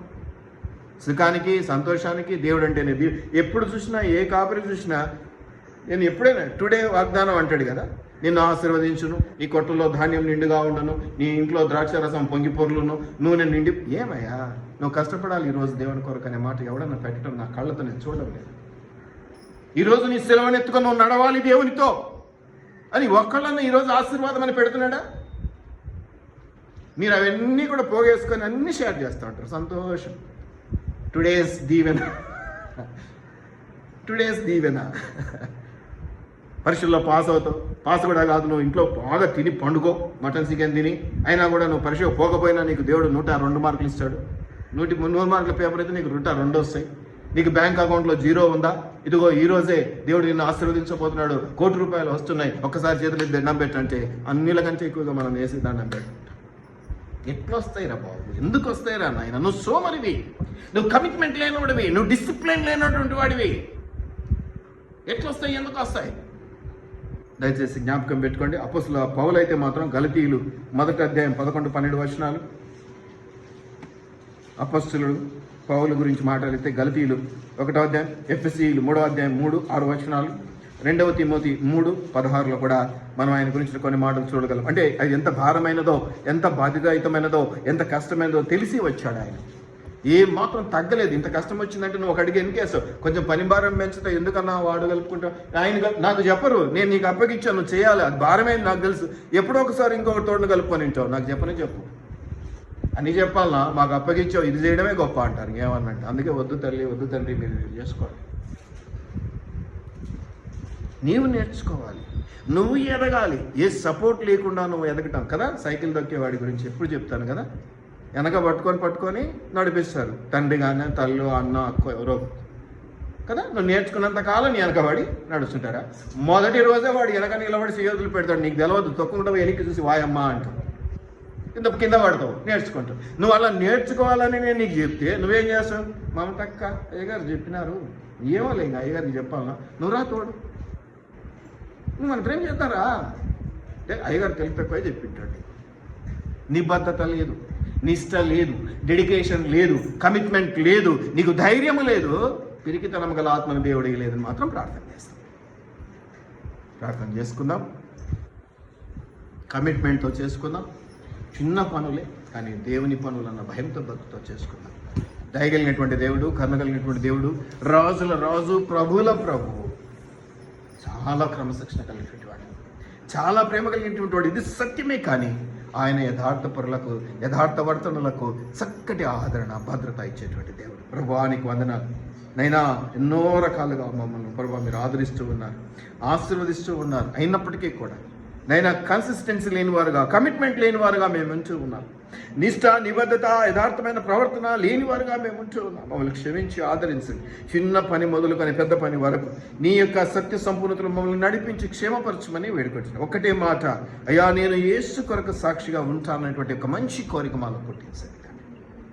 నీ కొరకు మంచి సాక్షిగా నిలబడతానన్న అద్భుతమైనటువంటి ఆలోచన మాలో పుట్టించడమే కాదు, అది జరిగే ప్రవర్తన మాకు కలగ చేయమని వేడుకో. ప్రతి విషయంలోనూ సంఘానికి రావటం పోవటంలోనే కాదు, సంఘంలో కూర్చోవటం, సంఘంలో మాట్లాడడం, సంఘ పనుల్లో పార్టిసిపేట్ చేయడం, దేవా ప్రతి పనిలో కూడా నిన్ను మహిమపరచటకు మాకు సహాయం చేయమని నజరేయుడైన యేసు నామంలో అడిగి వేడుకొని ప్రార్థిస్తూ ఉన్నాం మా పరలోకపు తండ్రి. Amen. Thank you one and all. Thank you very much.